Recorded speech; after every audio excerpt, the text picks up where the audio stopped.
Hello and welcome to another live stream. And that was unprofessional because I had my phone on loud. Anyway, not that anyone comes to these for professionalism.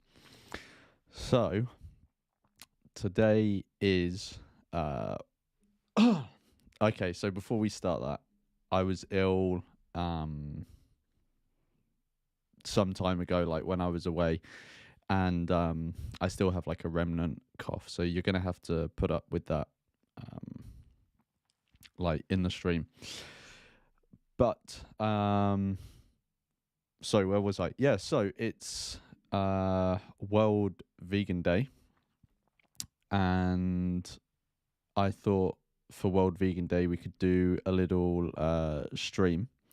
So what we're going to be doing is I thought to start it off with because it's a chill stream as well, I thought we can just. So I'm just sorting something out here. Because it's a chill stream, I thought we could just start with like doing some chill stuff. And I can share how I became vegan. And then I thought we would watch the. Okay, what is the actual name? It's the most important speech you'll ever hear. I'm pretty sure it's called. Most people will know it's Gary Yourofsky's speech, right? And the reason I chose that is because one, it was the first thing that I watched. Actually, I'm not sure if it's the first vegan thing I watched, but I'll like get into that when I talk about how I became vegan. But it's been like very influential. Like out of any video out there, maybe Earthlings could beat it. But out of like any video out there, it seems like Gary Yourofsky's speech was like has influenced the most people to become vegan. Maybe Earthlings beats it. Maybe even Cowspiracy. I know quite a few people who watch Cowspiracy, even though it's an environmental documentary. I haven't I haven't seen it for a while. I don't know if it actually does mention like the ethics. But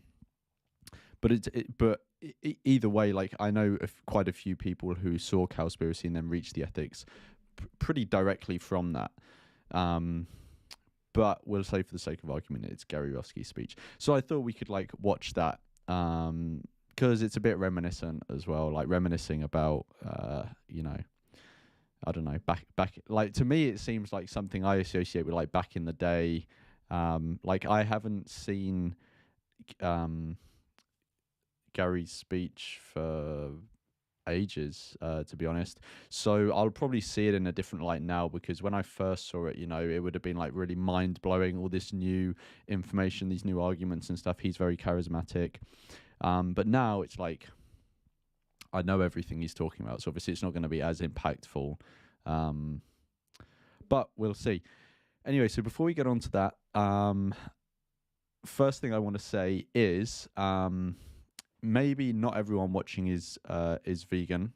If you're not, like obviously non-vegans are welcome to the stream. And hopefully they'll see something here that will make them become vegan. But if people want to put in the chat, you're like maybe don't write a book or anything, but like put in the chat like how you became vegan, how long you've been vegan, because that'd be interesting. And I'll like if only if you're comfortable, obviously, but like if you put it in the chat, I will probably read it out to share some stories. So don't put anything in the chat you wouldn't want people to know, even though you wouldn't put that in the chat anyway. But whatever. Cool. So while people are doing that, and as always, like if anyone has any questions in like general, I mean, this stream isn't really going to be like about antinatalism as we usually do, but if you want to ask questions about antinatalism, whatever, then go for it. But if you've got any vegan questions or just questions for like, I really don't want to use the word journey. Like, how do you like about me being vegan or whatever, or like, then like put them in the chat. Anything goes, basically. Well, not anything, but you get what I mean. Cool. Yeah. So before we go into that, So I was away in Poland, which was cool. That is actually related to veganism, because my friend Domi, she's Polish, and she recently has been vegan for 10 years. So to celebrate, she took a few of us to Poland, like where she comes from, because her family like own a flat or apartment out there, and we stayed out there and did some canoeing and stuff. But I was ill whilst I was there, so I'm still like not really recovering. I always have like a small cough after getting ill. But yes, we went out there for that. She's been 10 years vegan. I have now been 5 years vegan as of a month ago today. So on the 1st of October. And I remember it because I went vegan overnight, which I'll get into in like later. And then and I didn't bother writing down the day or anything like that or remembering it. But I know that I went to a concert 2 days later. So I just like looked back in my calendar and I was like, when was that concert? Backtracked 2 days and I figured out it was the 1st of October. But so I went to Poland with a few people. We were all vegans. And one guy who was there, I won't say his name just in case he doesn't want to, but there was another vegan antinatalist there, which was cool to talk to him. We did a few like car journeys to get to different places in Poland, and one of the car journeys, it was me, the other guy who's a vegan antinatalist, and another guy who he's sort of like he's got like sympathy, I think, with antinatalism, but he's sort of on the fence. And so we had some like long car journey discussions surrounding like antinatalism and other things as well. So that was like really cool. That was my first time being to Poland as well. But I was only there for a weekend, so I didn't really I can't really judge the country off one weekend and just being to a small part of it. But it was nice to visit there, and it was it was cool. So I don't think I got anything else to go into before I can share like how I became vegan, and we can talk about that. So yeah, it's I'm assuming I'm saying your name right, Tarin, right? I think last time I was calling you Tari. I didn't realize the N was part of your first name. Happy World Vegan Day, Tarin. So if you wanna, I often people aren't that like interactive in the chat. I think that's just something with antinatalists. But if you wanna share like how you became vegan, it is Tari. Oh, it's Taran. Okay, cool. Then like please do in the chat. But completely up to you. Anyway, so I had no like. I think I'd met a vegan once. When I'm talking about vegan, I'm not talking about someone who eats a plant-based diet. I'd probably met loads of people who eat a plant-based diet. I'm talking about specifically people who are ethical vegans. You know, doing it for animal reasons, like animal rights, right? And I think I'd met one vegan before I became vegan, and maybe two. But one of them, she was more environmentally. She sometimes did talk about animals, but in like a soft, touchy-feely way, whatever. So I didn't really have any, but like I didn't ever talk to this person that I'd met about it at all. So I basically really had no exposure to like animal rights or like I knew there were some people who cared about animals, like everyone does. Like, oh, there's some woo-woo people over there that care about animals or whatever. But like I'd never engaged with it properly. To be honest, I was a pretty like basic person. I didn't really question much, to be honest. But long story short, like some stuff happened in like my personal life in this would have been 2016, 2017 time, and that kind of made me and I was at university at the time. I was in my second year of university, and I was kind of thinking because of all the stuff that had been going on, I was like, I wasn't really sure what I wanted to do, whether I wanted to continue university or drop out or whatever. And then I heard that you could do a year abroad, which is basically you still study, like it basically extends your degree by a year, but you do that extra year in another country, and like you don't really have to study that much, like you just have to pass, really. So you don't like, yeah, you can it's supposed to be like enriching sort of stuff. So you go to another country, you soak up the culture, you learn about stuff in another culture, another way of seeing things, supposedly, all of this sort of stuff. um so I thought I'd do that, because I was like, don't really have to study that much, just wing it was my idea. I can live in another country for a bit, so I'm sort of taking myself out of my comfort zone, out of my usual sort of like day-to-day thing. And you know, I've already done 2 years of my degree, so what's the point in dropping out? So I ended up choosing to do that, and I went to Sweden. Originally I was thinking of America, but for a couple of reasons I then chose Sweden. So I went to Sweden, and when I was there, I moved into like a corridor, basically like halls. I don't know if that's a British term, but like university accommodation, basically. And I was in this corridor, and I was sharing it with, I think, 12 people from all around the world, like people from, yeah, a lot of different countries, and that was really interesting. But it was the sort of place I was living. It didn't really, it wasn't like highly regulated or anything like that. I don't know how else to put it. Basically, the company that like ran the accommodation, if you paid your rent, they they don't really interact with you. They don't really care what you do, as long as you're not burning the building down. Um, but the place was like, it was a very dynamic, people going in and out all the time sort of place. Um, and yeah, the rules are bendable, basically. Anyway, so the reason I'm saying this is because they had a rule of like no pets, no companion animals, and I moved in, and one of the girls I was going to be living with, but I just met her, had a dog. So when I first arrived, I realized there was this dog that I was going to be living with. And to be honest, I was actually kind of pissed off at the start, or not pissed off is strong, annoyed at the start, because I'm actually like allergic to dog fur and cat fur, right? So I was kind of annoyed, because it's like I'm gonna be like constantly reacting to this dog. Like that's gonna be really annoying. And also, I just hadn't really interacted with it. When I was a kid, I was kind of scared of dogs. I had like a phobia, and I just yeah, I just hadn't really interacted with dogs a lot. One, because we never had like companion animals when I was a kid, and I'm allergic to them, so I kind of tended to stay away with them, even when I went to a friend's house where they had dogs or whatever, or cats. So I hadn't really interacted with animals at all, really. Like the most I'd interacted with animals is eating them, and like pigeons on the street as I walk around like London. Anyway, so yeah, I started out being kind of annoyed about this dog being there.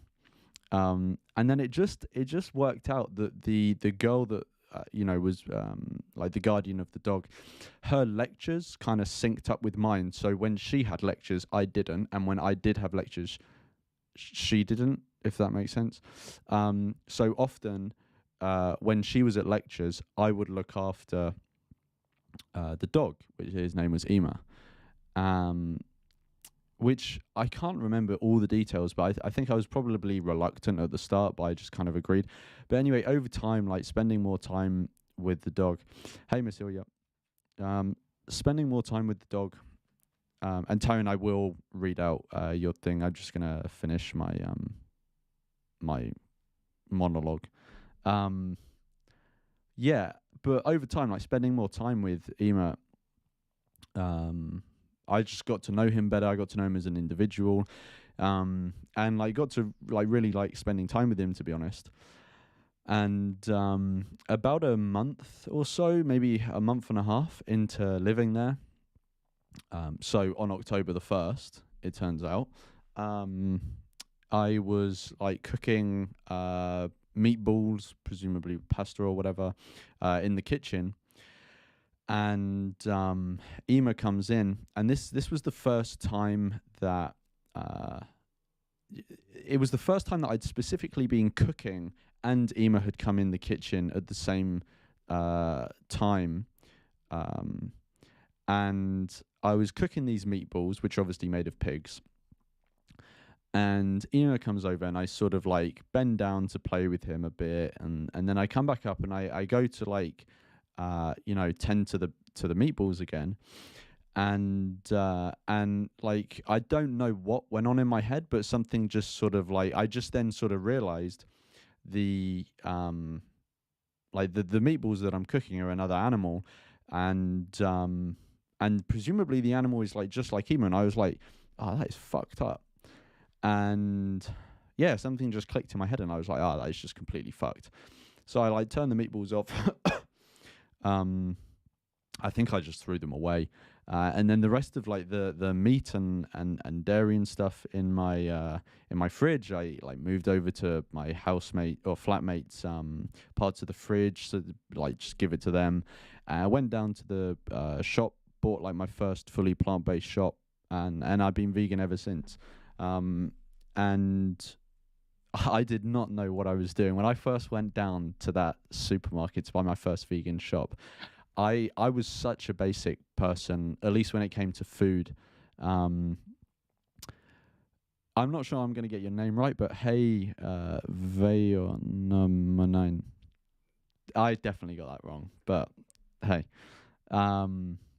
Yeah, I just had no idea what I was doing. I didn't know what to buy. I just kind of went to the fruit and veg section and just bought like a shotgun sort of spread of things. Got some oat milk. Oat milk is really popular there. Yeah, and then just figured it out as I went along.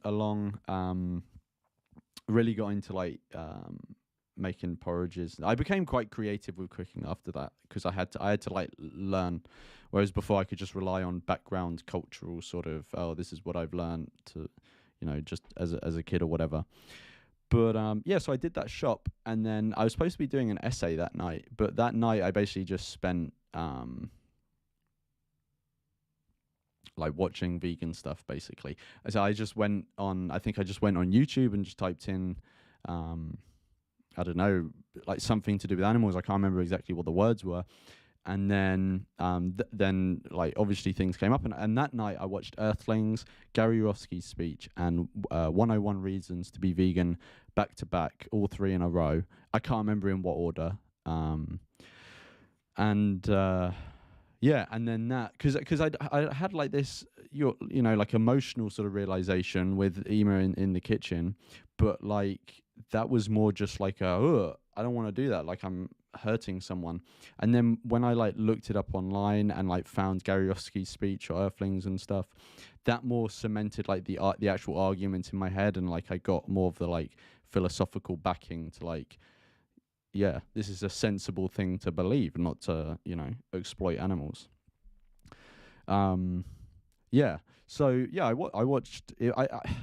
So it's a hard one to distinguish. Like I don't know if like Gary Yourofsky's speech turned me vegan. I think I was basically vegan already, from what happened with Ema in the kitchen, but like it cemented it.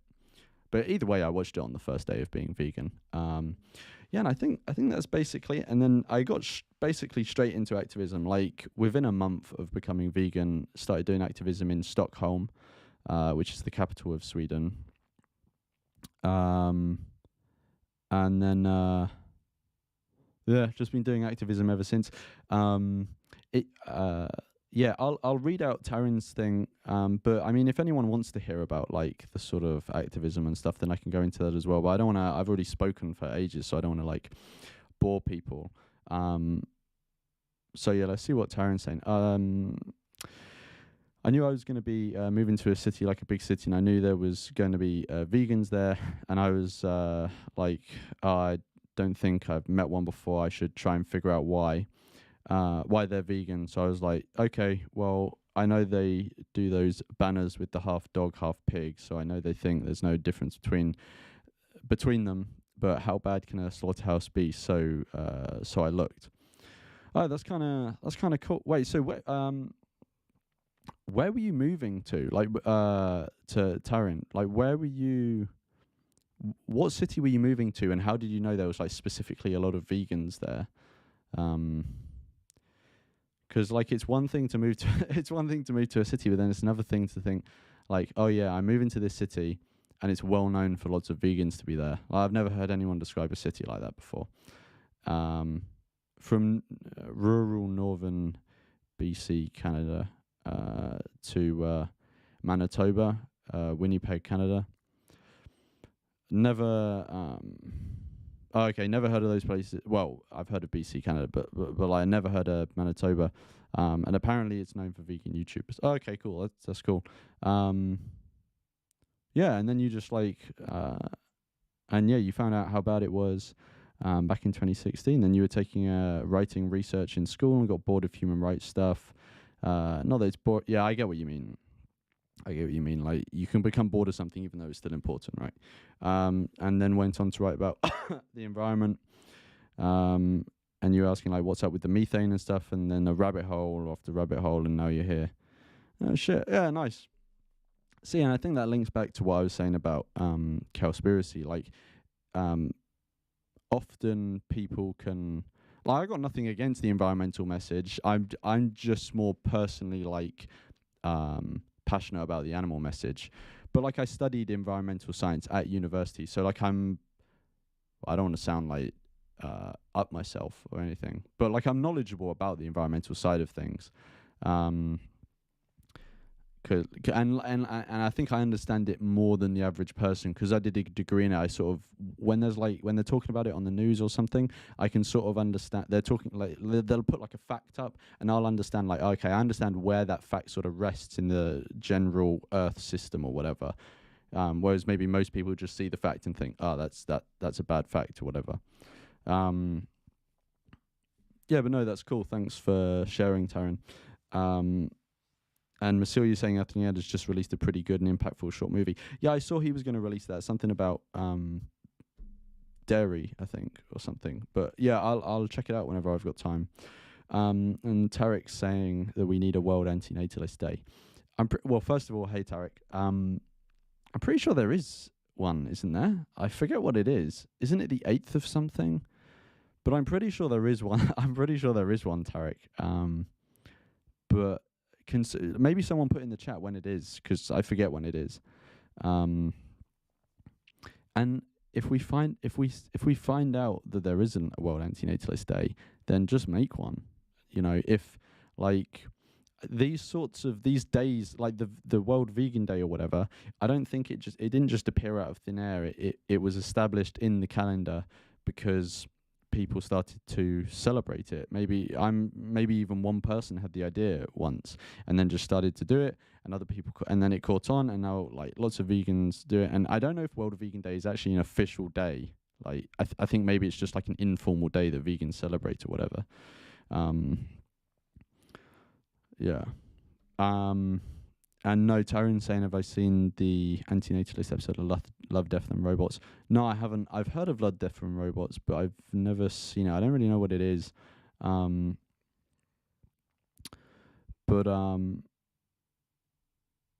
Yeah. Okay, cool. What I'll do is maybe start the speech, because I don't want to ramble too much. Like just rambling. So let's get cracking with this. So if there are any issues like sound or anything, I think I've calibrated the sound correctly. If not, I can adjust it on the thing I'm playing this on. Yeah, let me know if there's any issues with the sound or anything.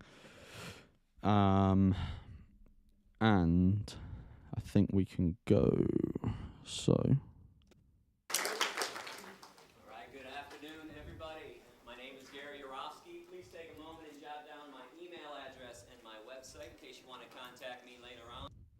Is the sound all right? Yeah, let me know in the chat if the sound's all good.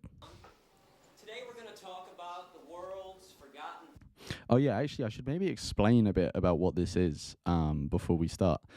So for anyone that doesn't know, Gary Yourofsky is I think he lives in America anyway, and he was doing all of these. I don't know if he was born in America, but I'm pretty sure he's American, and I think he was just a regular guy, and I think he became. I don't think he talks about it in this speech. Maybe he does, but he became vegan, I think, by going to a circus and there was an elephant there, maybe, and he saw how they were being mistreated, and he just made the connection that way. And then he got into activism, and I think he was doing a lot of activism, and then eventually settled upon he wants to spend his time going around colleges and places in the US, giving talks about animal rights, veganism, all that good stuff. And he was doing this. He was giving these talks for quite a while, and he never recorded them or anything. And then he was doing this one. This is like the famous Georgia Tech one. So he was doing this at Georgia Tech.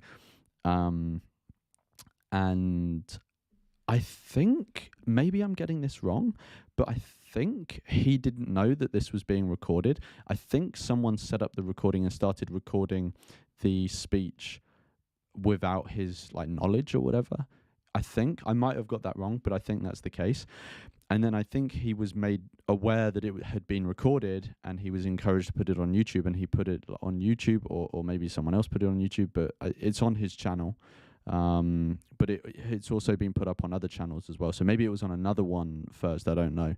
And then it just went sort of like a bit, I don't know if, this is from a while ago, so I don't know if it went viral, or if it did go viral, it wouldn't be to the same extent as it did now, because I guess not as many people were using YouTube and stuff like that. But I think that's basically the background to this. So he was giving this talk, and this speech has become maybe like the most famous animal rights speech in the world. Maybe I can't think of any other one that would be more famous than this. Okay, let's go. And no one said anything about volume in the chat, so I'm assuming it was fine. Victims, animals, and the world's oldest and strongest addiction, meat. I'm going to challenge your belief systems today, so certain parts of the speech will be intense.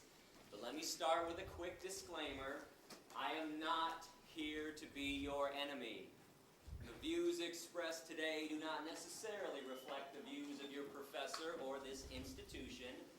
I am not trying to take you away from your religion. No religion mandates meat eating.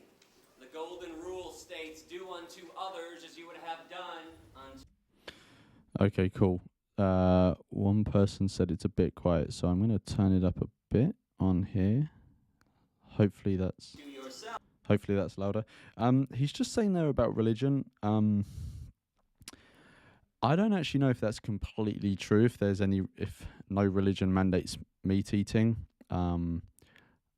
he might be right. But when I've talked to some religious people, some of them have said that generally it's not mandated, but there are specific festivals where it's said that you should eat certain animals. Maybe I'm getting that wrong. What I would say to that is just get rid of the fucking religion. Stop believing in it. It's clearly bullshit anyway. But if your religion is encouraging you to cause harm to someone else and kill someone else, ditch that shit. That's not think for yourself. And don't be led by some if anything, let alone religion is explicitly telling you to harm and kill someone else for it's not a reason that's preventing greater harm at all. Maybe if it's preventing greater harm, in some cases you can maybe argue that you then need to. But in the case of celebrating having a celebration, Like, get out of here with that bullshit. So I would just say, if your religion does mandate it, just chuck the whole thing out, because it's like, whatever. Animals qualify as others, and thou shalt not kill. The four most important yet most ignored words in all religious teachings. There's not an asterisk next to that commandment saying, unless you walk on all fours, have fur, feathers, horns, beaks, or gills. You can keep your friends, your politics, and your patriotism, still watch your favorite TV shows and listen to your favorite music, even if it's Ted Nugent. I'll be making some... I think one thing he said there about keeping your politics has become something that's like changed somewhat. It, like, I agree with that, but like it's something that's like become more controversial in like the past couple of years in the vegan like sphere, movement, world, whatever you want to call it. There's been like, especially less now, it's kind of calmed down now, but it definitely like 1 or 2 years ago, there were strong there were elements of the vegan like whatever you want to call it, community or movement, that were trying to say that you have to have other certain political beliefs with regards to humans to be able to have the label vegan, which is interesting to see how it's like, regardless of whether you agree like with what those people were saying or not. Like, it's just interesting to see how it's changed, because I'm sure when he said that, it would have been like very uncontroversial to say. But if you said that like 1 or 2 years ago,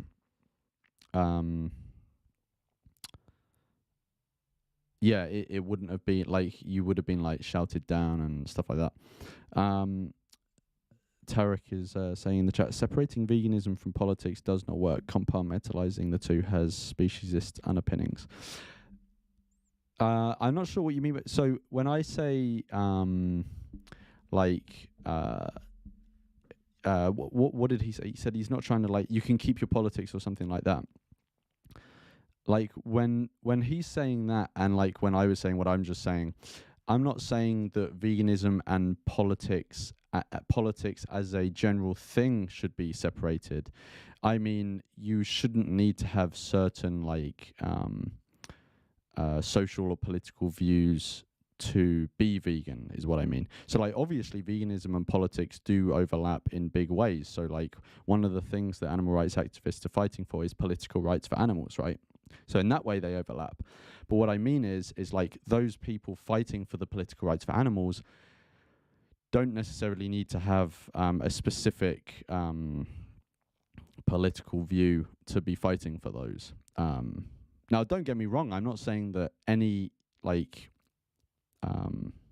anyone should just have any political view. Like, obviously there are certain political views that I have, and I like obviously if I hold those views, then I think they're like the correct ones or the most plausible ones. So I would like suggest other people should like either challenge me or like get on board or whatever. But I fucking forgot where I was going with that. Yeah, like, for example, if someone has like heinous political views, and I'm not going to define a specific political view because different people would think different views are heinous, but just think of any political view that you, like, watching now would think, that's a shitty like view to hold. Like, in my view, that person can still be vegan. They would just they would be vegan and have a shitty view. I don't, because I think some people think like, oh well, if someone has the label vegan, they must be perfect. Therefore, you know, they have to have all the correct views and be vegan to be vegan. But for me, it's just like, yeah, someone can be vegan and still be an asshole. Do you get what I mean? So like, I can be vegan and someone else can be vegan, and I can have political views and they can have a political view that I think are abhorrent, and I'm still going to think they're abhorrent, but I'm not going to say they're not vegan for that reason, if you get what I mean. Tarek says politics relate to human rights at the end of the day. Anti-speciesism extends the rights to all sentients. Yep. Cool. Let's continue. Sarcastic yet truthful comments throughout the speech. Please feel free to laugh while I'm being sarcastic. Just don't laugh during the serious parts. Now, I'm going to speak for around 65, maybe 70 minutes, but then we'll do a Q&A session after for about a half an hour, so hold your questions until then. In the meantime, I have some rhetorical questions for you. Is slavery owner, victim, profit, domination exclusive to the human race? Have blacks, Jews, women, and children been the only victims of this atrocity? Have not cows been enslaved? What about pigs, chickens, turkeys, fish, sheep? If they're not enslaved, then what are they? Free? Again, that's something that has become more controversial as well, making that comparison about slavery, and also like using the term Holocaust as well. Those two things have become more controversial in the past couple of years, whereas he's just sort of chucking them around. Well, he didn't use the word I don't think he talked about the Holocaust there. He talked about slavery, which again is interesting to see, like how like changing political sensitivities can impact animal rights people and veganism. You know, because as political sensitivities change, it may then mean that we have to interact with people who have those political sensitivities, you know, differently. And Massilia says, agreed, veganism is inherently political, even antinatalism to an extent, if we mention the rights of the unborn to not exist because it is in their best interest, an idea proposed by Théophile Diderot. Yeah, agreed. I think both veganism and antinatalism, like whether someone believes that they are inherently political or not, both of them as philosophies will come into contact with politics via the people who advocate for them. Just because if like those are philosophies that people hold and want to influence other people's behavior, and one of the ways you influence people's behavior is through politics and getting legislative change. So like, yeah, they are always going to come into contact with politics. And Tarek's saying he gets what I'm saying. Needless to say, there is a lot of nuance in it. I agree. But he thinks we should always get people to see how they reconcile their political views with their vegan views. Yeah, I think basically what you're saying there is that people should be consistent, right? Which, yeah, I agree with.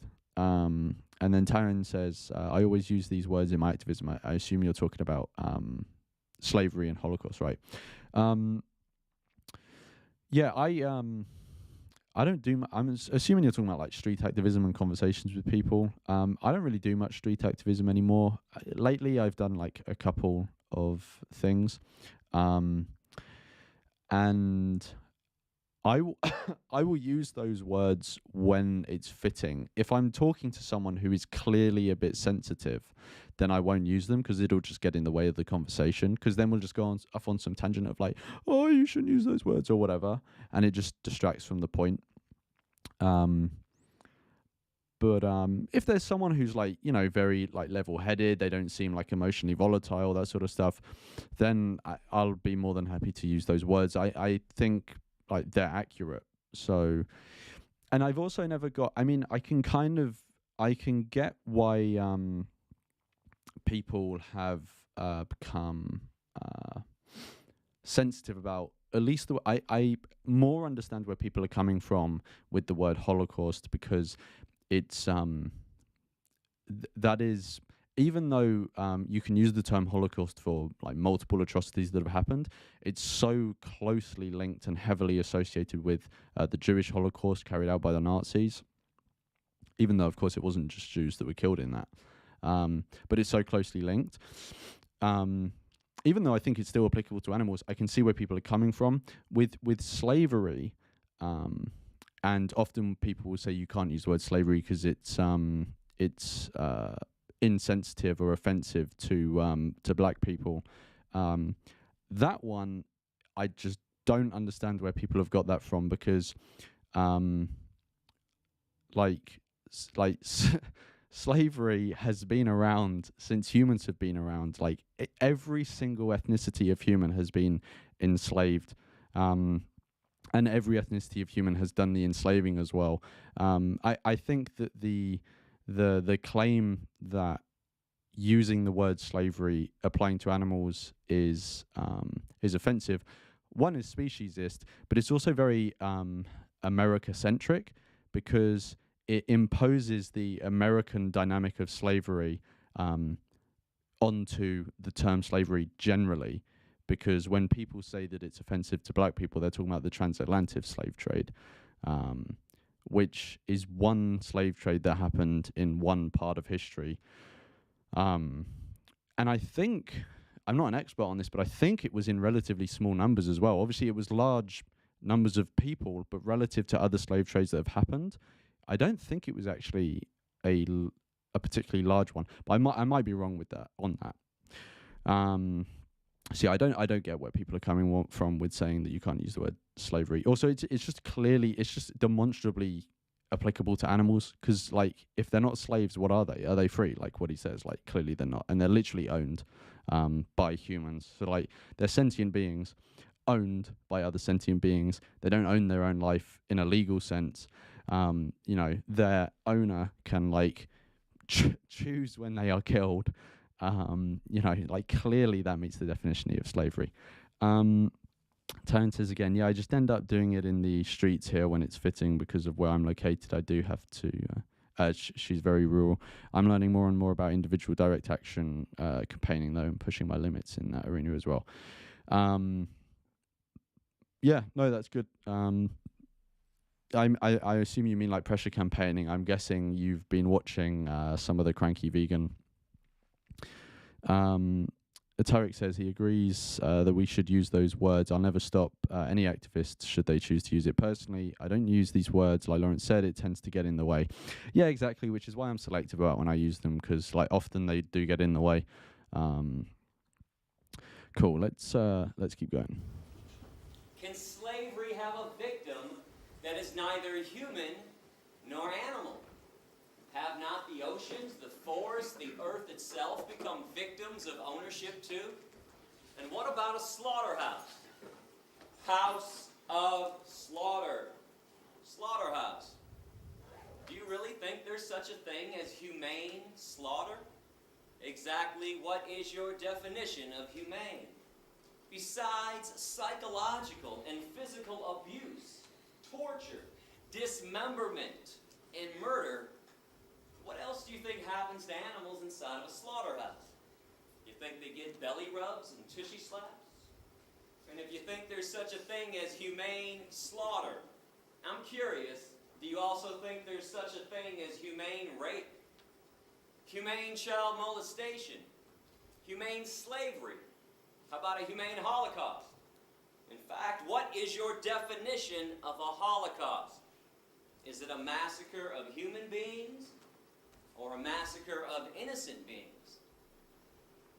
I thought it was innocent, which brings us to the biggest Holocaust massacre of all. Every year in America, without mercy, we murder 10 billion land animals and 18 billion marine animals. That's literally insane. Like, we have not evolved to really comprehend what those numbers are. Because, when you like hear on the news, like, I don't know, some like natural disasters happen. It's like, 10,000 people have been displaced or injured or died. We find that very hard to relate to. We're like, what, 10,000 people? Like, yeah, that sounds like a big number, but I don't really get it. But then if you're presented with the story of one person, because we can see that person, they're tangible, we relate to it so much more. We're just social beings that, can relate to a story and a narrative and an individual person more than we can to like large numbers and these abstract things.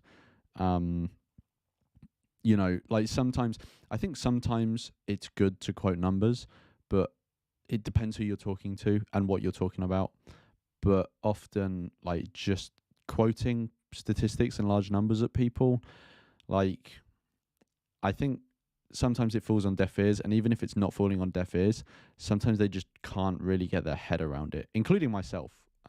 Like I'm no different than anyone else. But like that doesn't mean never use them. Like it's but just sort of like sparingly, because I've done it before. I've outreached someone. I've just like basically like orally vomited like statistics on them, and it's they kind of switched off. But it is insane that the number of like animals that we like torture and kill for like such trivial reasons. I mean, come on, like taste, like a fur trim, like beauty products.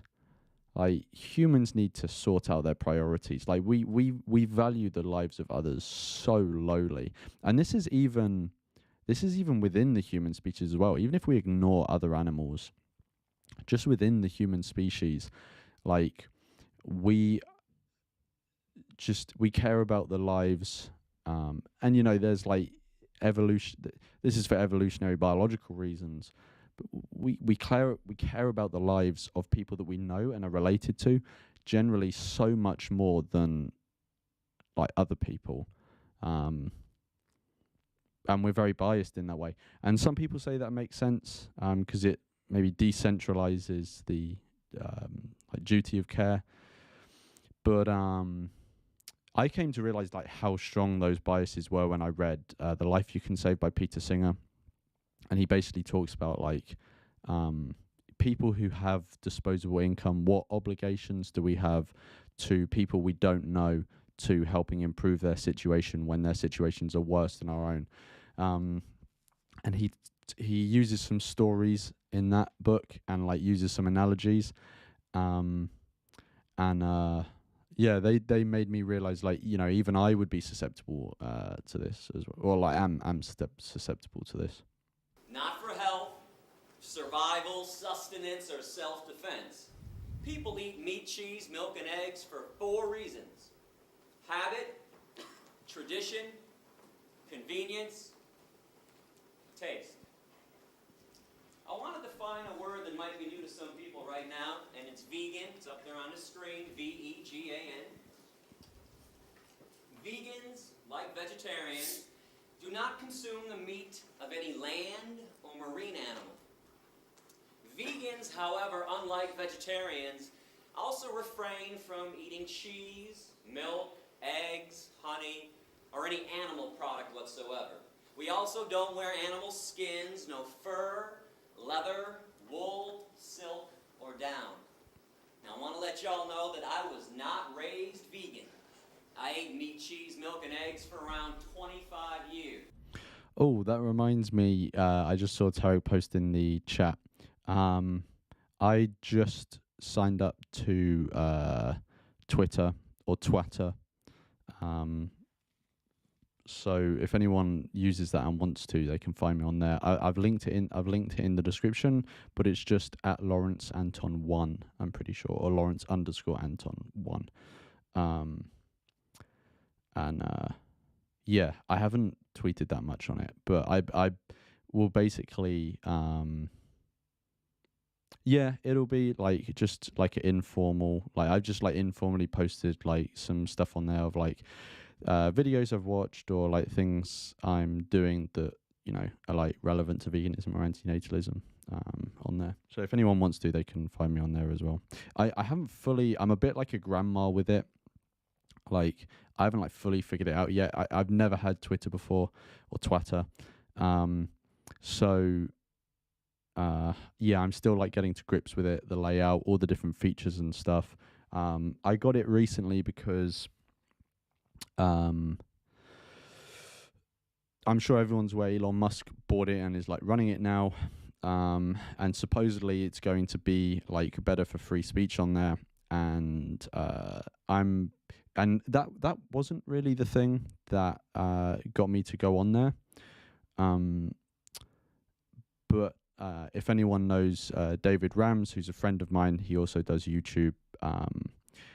His channel is way bigger than mine, but he did a video about why he thinks that's a good thing that Elon Musk bought it and is now changing how it runs.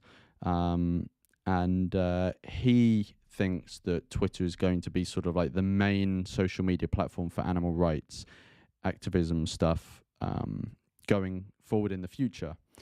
If anyone wants to know why, they'll have to ask him or go watch his video. But yeah, so he recommended like just open a Twitter account. Even if he's wrong, it's probably still like worth using that channel. And you know, if it is going to be a sort of haven for online free speech, then you know I think that's definitely beneficial to us as antinatalists. Because you know, like YouTube, Instagram, Twitter before Elon Musk, maybe it still will be with Elon Musk. We don't exactly know how it's going to go, but like all of these like online platforms have been becoming more censorious, and I think vegans and antinatalists, you know, more than anyone should be concerned about this, because veganism and antinatalism are both still fringe beliefs or views, or however you want to put it. So, you know, we need to be wary of censorship. And I think sometimes vegans and other people call for people they disagree with to be censored. And I think that's a very tricky road to go down, because if you're successful in your cry for having censorship brought in, you've handed the power of censorship to someone else. And what if that person doesn't like you either? You know, you can then fall foul of the thing, you know, the power that you've just given someone to do that. So yeah, I'm definitely for places being less riddled with censorship. Obviously that comes with bad as well, you know, then people get to express views that aren't particularly nice, but that is the cost of free speech in my view. Like then you know, censorship just hides that problem. Like, so, you know, like but yeah, a lot of people would say that our views are like grim and like should be censored. So yeah, I definitely think we shouldn't be supporting censorship. I think I'm going to do a video on antinatalism and censorship, but I don't know when. I used to wear leather shoes and belts and jackets like everyone else. In fact, around 20 years ago, I even owned a fur coat. Needless to say, I understand your lifestyle. It used to be mine. And for people involved in politics, let's get this out of the way right now. I am not a Democrat, an anarchist, or some hippie with a closet full of tie-dye shirts. I'm not a Republican, a socialist, or a fascist. I'm an activist. Root word is active. I've been banned from 5 countries so far and arrested 13 times for random acts of kindness and compassion on behalf of my animal brothers and sisters. If you want to read up about that, check out my website. And today, I would love to give you a chance to actually do something and truly get involved. Because I understand a lot of people want to get involved. Honestly, I do. But putting a coexist bumper sticker on your car, wearing a "What Would Jesus Do" bracelet, or sporting a peace and love and sunshine t-shirt, that is not getting involved. I understand that we're all on a journey in life. We all have different likes and dislikes, different nationalities and religions too. But there's one thing that we need to have in common with each other, and that's peace. Genuine compassion and genuine peace for our planetary companions. Contrary to political and religious dogma, animals do not belong to us. They are not commodities. They're not property, and they're not inanimate, stupid objects who can't think and feel. That Descartes Cartesian way of looking at animals like they're machines, it is outdated and, quite frankly, 100% insane. Because if we all understand that animals can use their eyes to see, ears to hear, noses to smell, mouths to eat, legs to walk, feathers to fly, fins to swim, genitalia to procreate, bowels to defecate. I'm always perplexed that most people don't believe that they can also use their brains to think, feel, be rational, be aware, and be self-aware. I think I once read an article on like why this speech was so influential, and it's made me like pick up on a few things. Like he just applies like common sense. He doesn't like, he doesn't like put forward some philosophical argument to the students. He just appeals to common sense things. Lots of imagery. He's like, when he was going through that list of like bodily functions and like organs and stuff,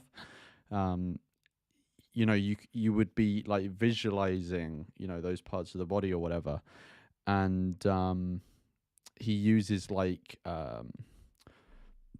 what is it called? He used something to and then to defecate, and I've forgotten what the first one was, but like they rhymed, right? So it sticks in your mind more, it captures you more. And he's also very animated as well. Like if someone is just like talking at the front, monotone and like just like very still, it's not going to be as engaging. Like his voice is going different levels and like all over the place, and like he's moving as well, movement, and like people relate to that more. And yeah, and also you get him interested in him because he is talking about animals and veganism, which still now, but definitely back then, was associated with hippie, flower power, all this sort of stuff, sort of woo woo. And then he knows kids are going to find this cool, or college students or undergrads are going to find this cool. Like before he starts the talk, to lend himself more like street cred with them, he mentions that he's been like arrested and banned from some countries. Then they're all going to be like, oh, this guy is actually so cool, and they're going to listen to him more because they find him not relatable, because I'm sure these kids haven't been like banned from countries, but they find him more interesting. He's not just some random guy who's come to lecture them or whatever. He's actually a cool person that's been and done shit in their life that would be considered, like cool to this sort of age group. And like, to be honest, it would work. It obviously it would work on me as well. Like if someone came in and said that they'd done that sort of stuff and said they were banned from a country, I'd be like, yes, I definitely want to hear what this person has to say more than I did like 30 seconds ago. Am I supposed to believe that every body part on an animal functions just like it's supposed to? Except the brain? Those lies are thick. The propaganda from the animal abusers is enormous. I mean, when was the last time you turned on TV and saw a commercial for shiitake mushrooms? People singing and dancing down the streets, having a good time, eating mushrooms. How about alfalfa sprouts? Quinoa. It's a seed. Radishes. Raspberries. Tofu. You don't see that stuff advertised on TV. What do you see instead? Have some more meat. Have some more cheese. Have some more cheese on your meat. Meat, cheese, double cheese, extra cheese. And how about a little more cheese with your meat? Have some more cow's milk. Have some more eggs. And then what do you see interspersed between those advertisements? Not feeling so well? Need to see a cancer specialist? How about a heart doctor? Need some Lipitor, Zocor, Crestor, Plavix? Need some diet pills? How about some energy drinks? Some Kaopectate, Tums, Pepto-Bismol.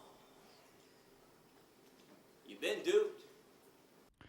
Yeah, and this one like captures people as well, because like no one wants to feel like they're the one who's been duped. Like everyone wants to be considered like the person who knows the truth. So if you like at the start of the speech, he's like got some street cred with them now, but he's also like established, I know something, right? I know something that you don't have access to because you've been tricked by a system or a group of people, And today I want to give you what you haven't had access to.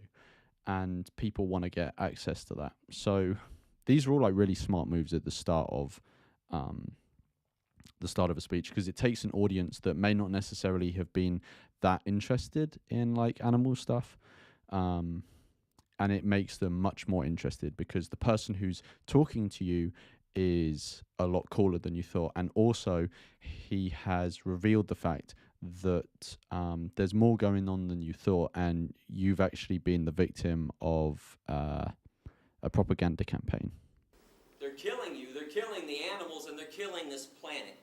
And those blinders are on nice and tight. But if you give me an open mind today, that's all I ask for, an open mind, I'm going to take your blinders right off. My goal is simple. All I want to do is reconnect people with animals. Awaken some emotions and some feelings and some logic that has been buried and suppressed intentionally by our society. And the reason why I say reconnect, it's because each and every person in this room used to be a real animal rights person at one time, a true animal lover, and a real friend of the animal kingdom. And it's when we were kids. When we were young, when we were kids, man, we used to be in awe of animals. They used to make us laugh and giggle and smile. They made us pretty happy. And there was a time in our lives when we would do just about anything in the world to make them happy as well, to protect them from cruelty, or to at least acknowledge the cruelty they were receiving. I mean, if somebody was mean to an animal in front of us when we were little, we would have screamed and cried. And that's because we all used to understand right from wrong when it came to the treatment of animals, until somebody told us and taught us differently. You better believe somebody told us to ignore their suffering, to mock and excuse their pain and their misery. I think this part involving like talking about how when we were kids, I think there's pros and cons to it. I think the pro is what he's doing now. He's like clearly making a point of how, you know, when we were born, we weren't born as blank slates, but, you know, we were born without the cultural priming and indoctrination that later came, right? So he's trying to make a point about the fact that the beliefs we have absorbed from the culture and the people around us. We were not born with them. And so he's trying to get people to think, okay, well, if I just absorb them from the culture around me, maybe I should actually like critically analyze, like, should I be holding on to them or should I push them back out, right? So that's the good part of bringing up like people when they're kids. The bad part, I think, maybe not bad, but like the part that doesn't make as much sense, he talks about a bit later. So I'll talk about that then. To make fun of their very existence. And this is something I want you to focus on today, tomorrow, and beyond. What in the hell happened along the way? Who taught us to be so mean and nasty and vicious and hateful, or indifferent towards animals when they used to be our friends? These are innocent beings who have done nothing wrong to us. Because I'm pretty sure we can all agree in at least one thing right now, that hatred in its purest form is a learned behavior. Racism, sexism, heterosexism, anti-Semitism, misogyny, these are all learned behaviors. When kids are 2, 3, 4 years old playing on a playground, they could care less about the color of their friend's skin or the religious background. I don't think there's any doubt that hatred in its purest form is learned. So speciesism is no different. This could be a new word to a lot of people. It's up here on the screen, right below vegan. It's the word species, with an ism attached to it. And I want to define this word as the unethical, unprincipled point of view that the human species has every right to exploit, enslave, and murder another species. And all because we believe that our species is so more special, so more superior than the other ones. We're the only ones that count, and we're the only ones that matter. Now, correct me if I'm wrong, but that line of thinking, that thought process, That is the basis of all forms of discrimination. One group saying and thinking they're more special than everyone else, and they proceed to exploit them, oppress them, denying them their right to be free. They treat them like property. They enslave them in many cases, and in many other cases they murder them with premeditation and without penalty. And understand something essential about discrimination. It is never okay to be picking and choosing which forms of discrimination to be opposed to. Which ones to say are evil, racism, and which ones to say are okay, speciesism. Discrimination is evil on its foundation, or it's not. Cannot have this one both ways. It doesn't work like that. I want to ask you to use some empathy right now. And when I say empathy, what I'm saying is place yourself in the position of the animals and start to view this issue from the animal's point of view, from the victim's point of view. When you examine any form of injustice, whether humans are victims or animals are victims, please remember the victim's point of view. If you are not the victim, don't examine it entirely from your point of view, because when you're not the victim, it becomes pretty easy to rationalize and excuse cruelty, injustice, inequality. Yeah, I've seen, you know, like one good example is with animal testing, and I saw this point. Right, it seems so obvious to me now, but I just hadn't thought of it. It was raised by saw George sharing it, who runs Carnism Debunked, and he was saying how you know how people say with animal testing, they say, oh well, you know, oh it's justified because, you know, it helps humans, like it could find the cure for cancer and blah blah blah, stuff like that. It saves human lives. And he made the point, well, how does that justify it? Because what you're saying is that the benefit of discrimination and oppression and persecution or whatever, if there's a benefit to the oppressor, then it's okay. Because that's what people are saying. They're saying, yeah, sure, the exploitation and killing and torture of animals, you know, it's not perfect, but it benefits humans. Well, yeah, it benefits humans. Otherwise, we wouldn't be doing it. But you can't make that as an argument to say why the oppression of other animals is okay, because that is the argument that any oppressor would make. Like, people who, you know, like when the British Empire spread across the world and you know, did a lot of horrible things to different places, the justification, okay, maybe it was slightly different there because their justification was like, we're civilizing the people, but they also did it for their own ends, right? And that would have been one of the justifications they use, right? The justification an oppressor has is always that it benefits them. Like, how does that make any sense? Yeah, and I hadn't actually realized that until he pointed it out. Slavery, and even murder. But when you're the victim, things look a lot differently from that end. Now I want to show a graphic 4-minute video right now. Cool. So there's 2 bits in this where he shows graphic content. And I've noted down the times on when they start and finish, and I'm going to skip them. One, because a couple of reasons.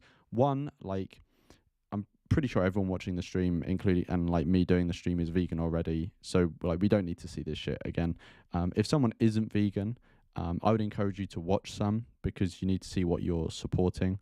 And if you, so I would recommend watching either Earthlings or Dominion. You can find them both free on YouTube. Yeah, and also like YouTube, having graphic content on it sometimes gets your videos like censored and stuff. So it's just better to avoid. So I'm going to skip those 2 parts.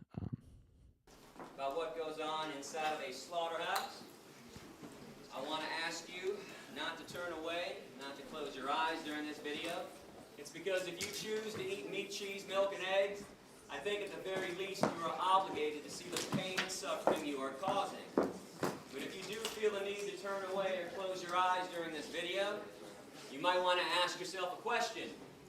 If it's not good enough for my eyes, then why is it good enough for my stomach? Which is very true. I'm just going to skip ahead, but some of it might flash up in screenshots. So if anyone doesn't want to see it, then just look away at the moment. Okay, 1855.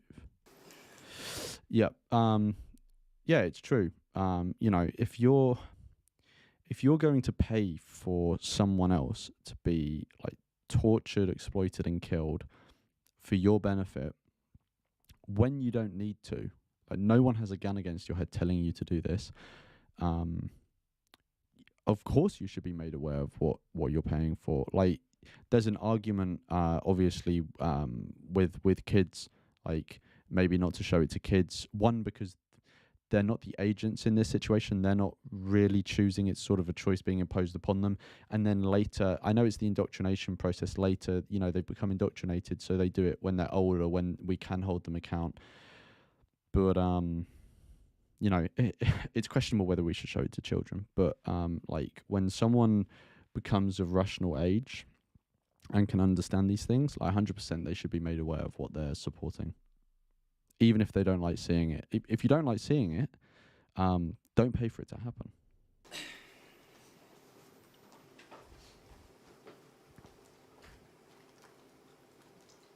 Did you ever wonder why McDonald's and Burger King and Wendy's never show you those images in their TV ads? Instead, they show you smiling cartoon caricatures of animals singing and dancing and playing, lying to you, brainwashing you, programming you not to care about things you would normally care about, things that you used to care about. Right now, at this very moment, on American highways, there are no less than 5,000 concentration camp trucks. Trucks that we've constructed. Inside these trucks, there are living, terrified, innocent beings, cows and pigs and chickens. These trucks are being driven to concentration camp slaughterhouses that we've carefully constructed all across America. When the trucks arrive, the animals are so frightened, they won't even get off the truck. They're not stupid.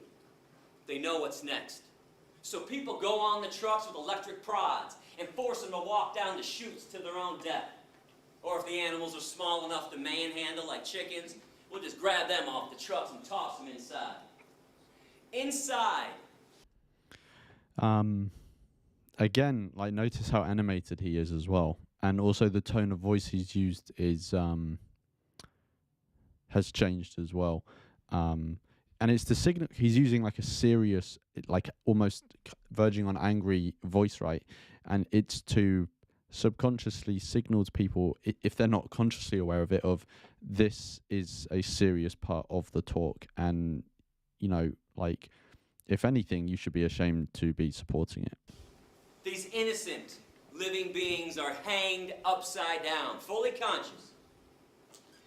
In other words, they go in alive against their will and come out chopped up into hundreds of pieces.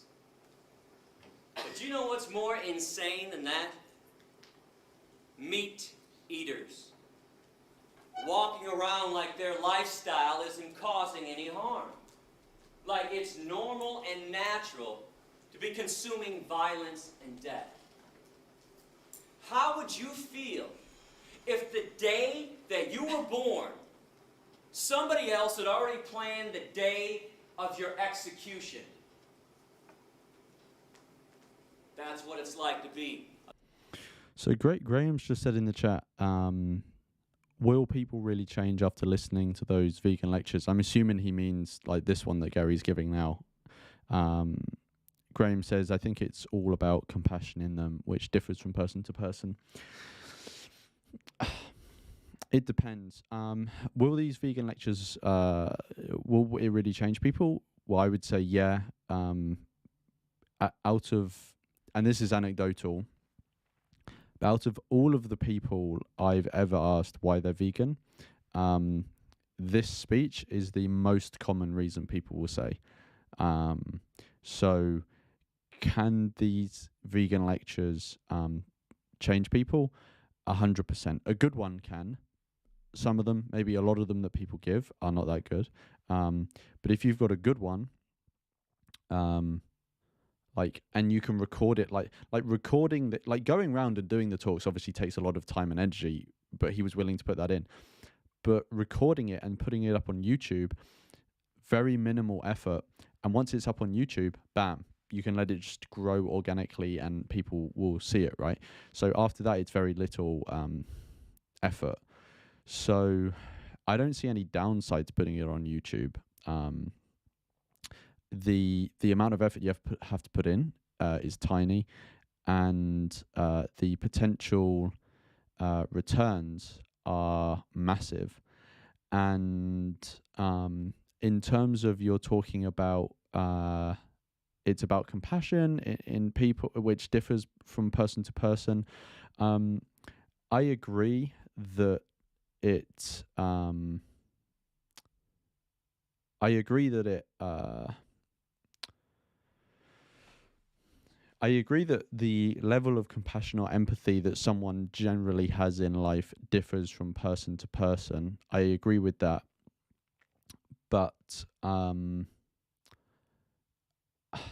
I think you can't judge the level of compassion someone actually has the potential for having before they've heard this message, because I'll use myself as an example. And again, this is anecdotal, so you can take it or leave it. If you're Tim Spears, you'll leave it.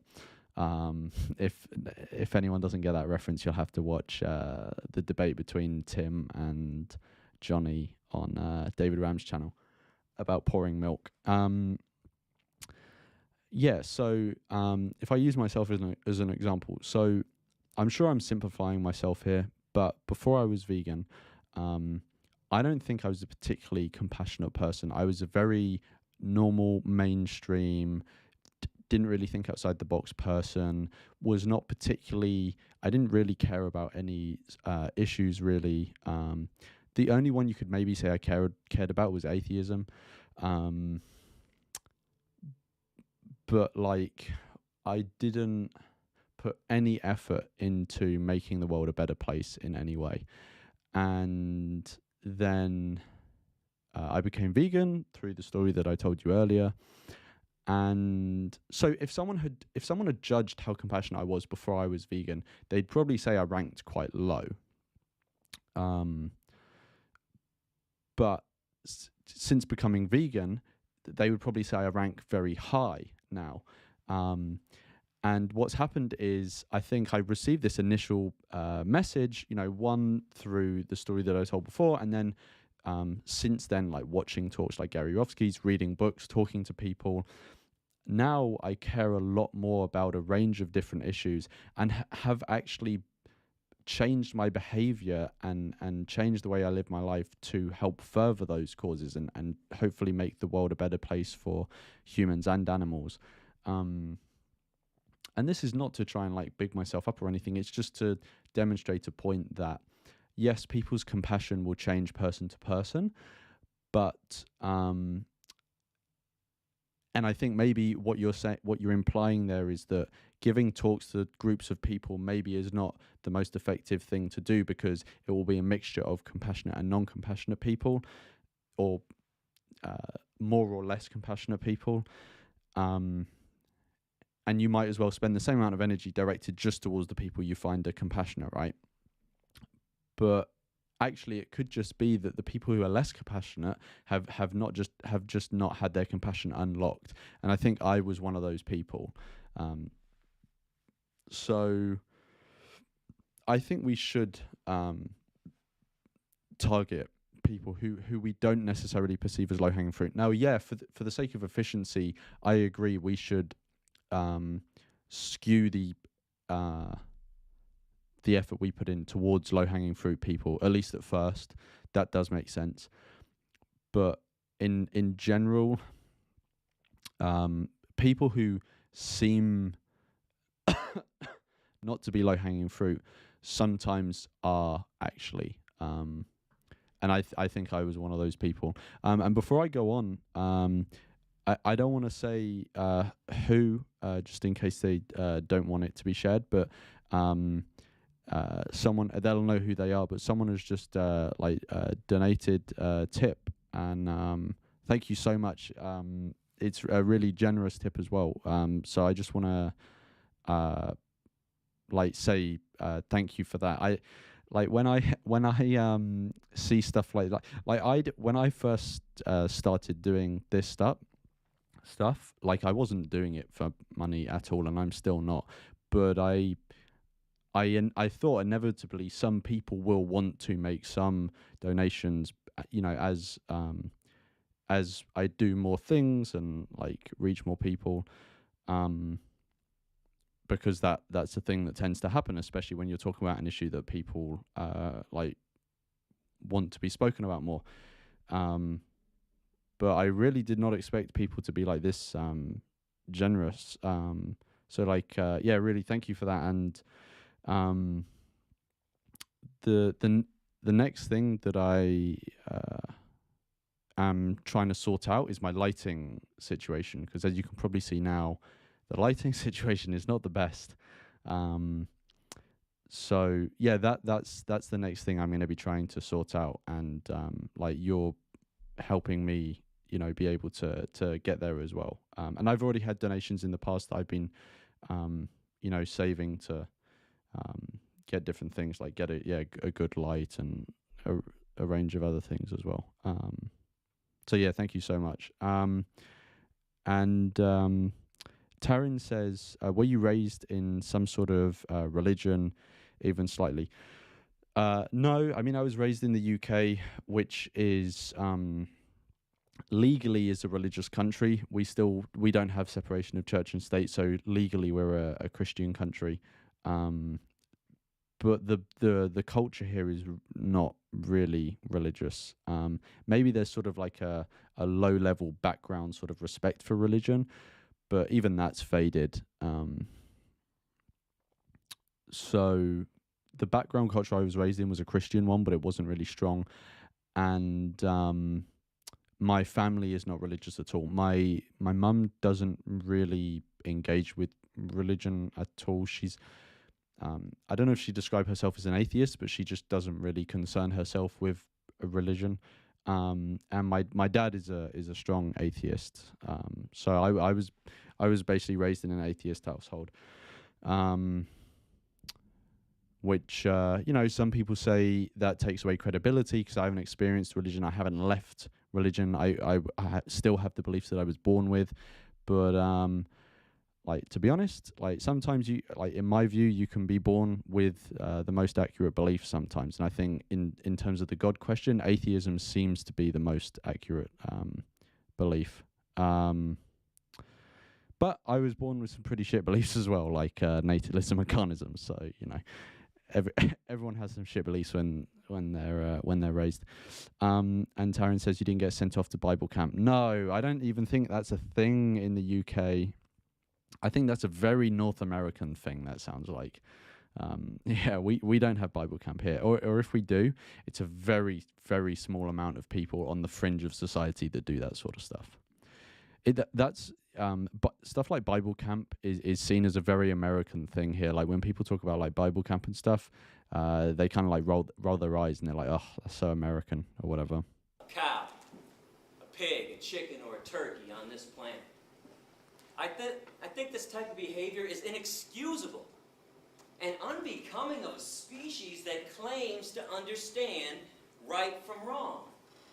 The animals have not done one single thing to us to deserve the wrath and the cruelty that we hurl on them. And I hope y'all understand what I'm offering you today. When you hit the door after my speech, are you aware that for the first time ever, you can now directly participate in ending a massacre? instead of sitting around and paying lip service to all the massacres and all the problems that are always going on this planet. What is so frustrating to me when I travel this country, doing around 250 lectures every year to some 7,500 students, is that everybody talks a good game. If you just think 250 lectures a year, that's like 2 out of every 3 days in the year, he's giving a lecture. This man was on fire. That is mad. I'm pretty sure I've got the maths right there. I've noticed that people are quite the smooth talkers when it comes to peace and compassion.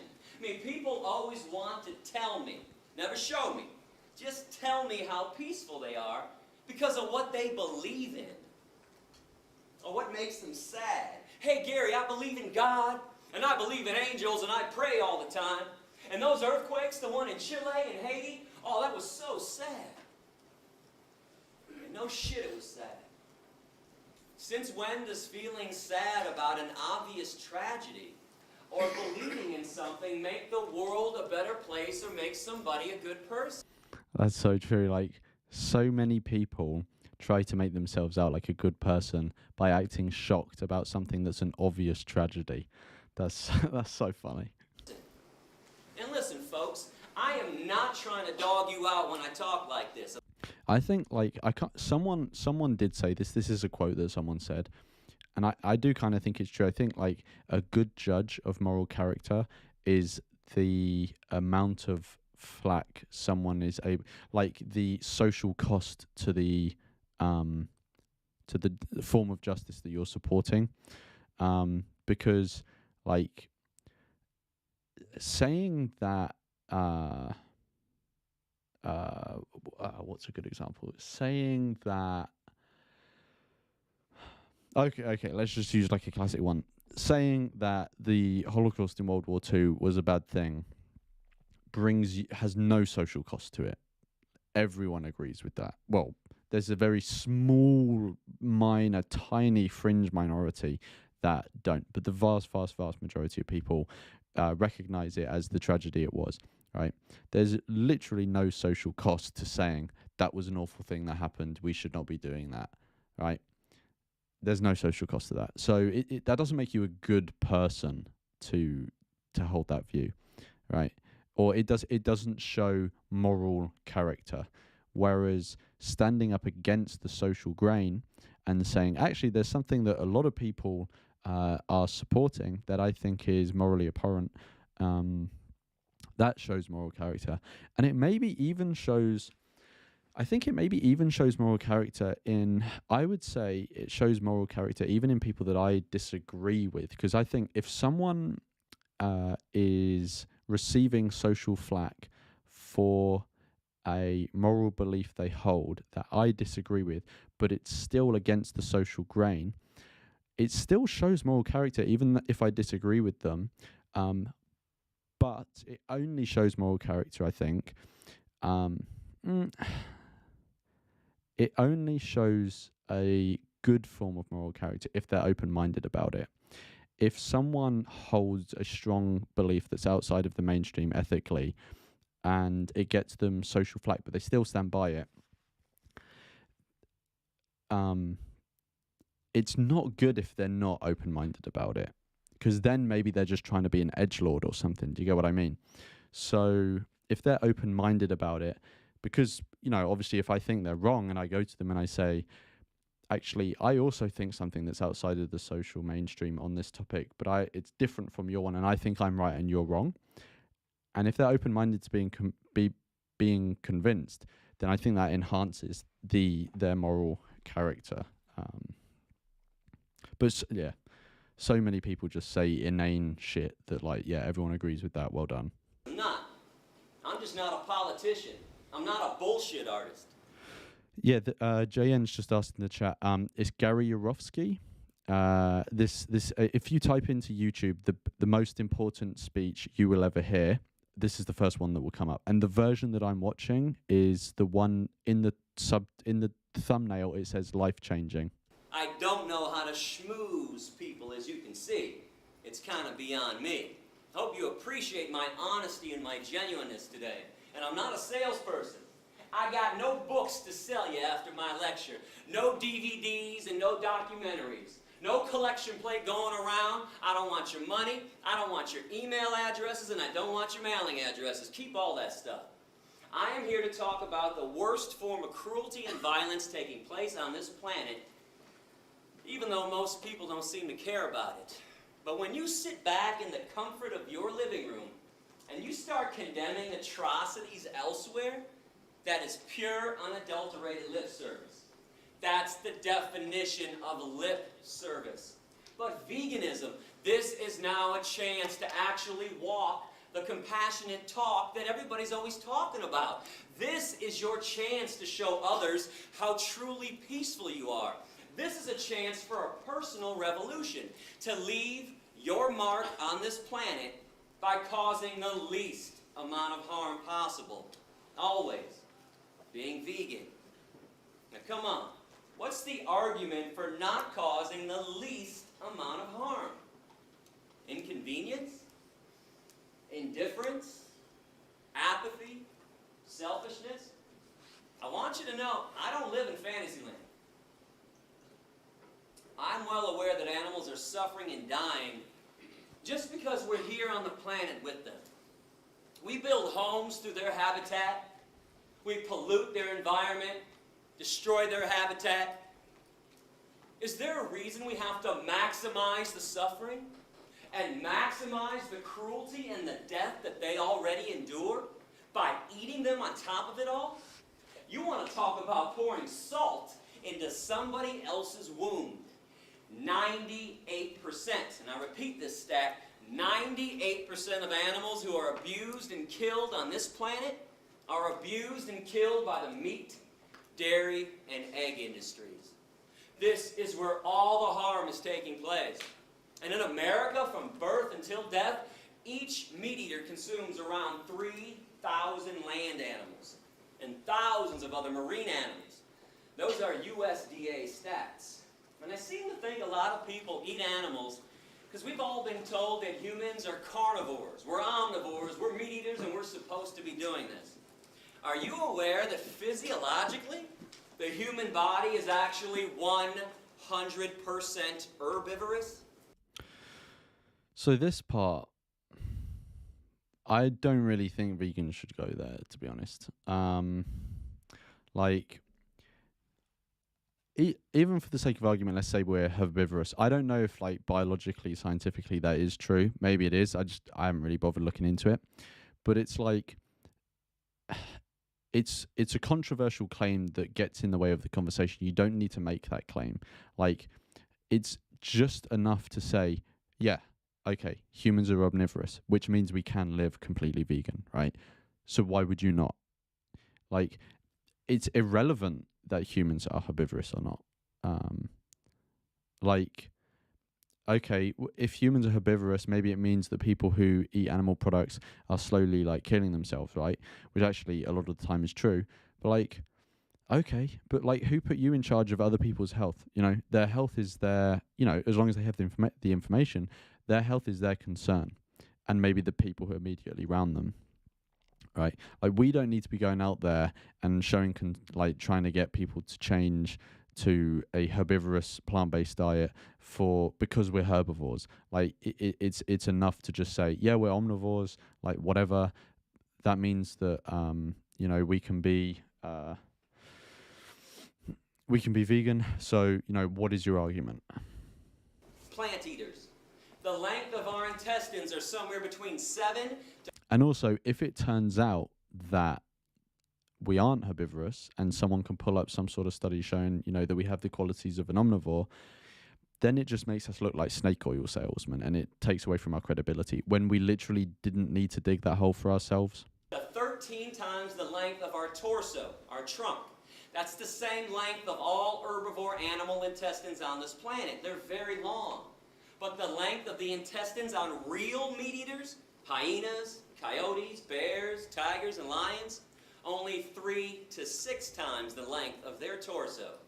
They have a short intestinal tract, so they can push through quickly decaying and rotting animal flesh, animal protein, cholesterol, saturated fat, trans fatty acids, which is why it is impossible, I repeat, impossible for any genuine meat eater to ever clog their arteries. Never happens to a real meat eater.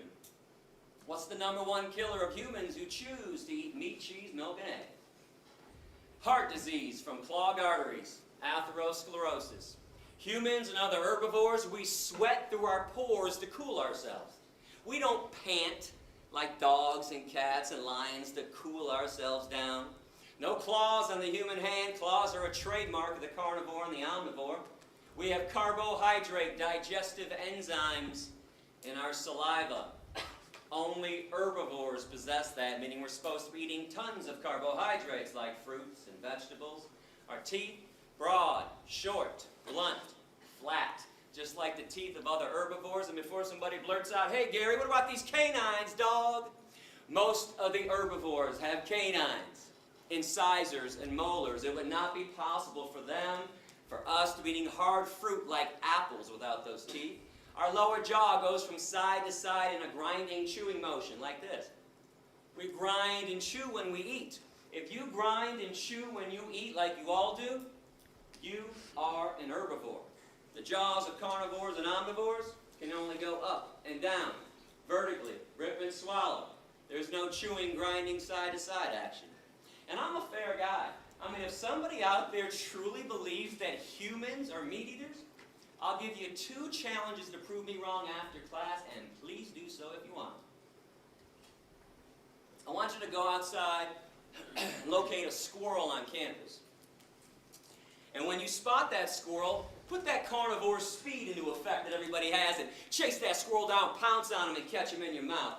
No tools, no weapons, no cages. No one's allowed to be a cheater and a fake carnivore with this challenge. And when you are done killing the squirrel in your mouth, be my guest, eat the squirrel. Eyes, nose, face, toes, tail, anus, inner organs, blood, fur, and don't forget about the brains. You don't get to pick and choose which body parts you want to eat, and you don't get to cook it either.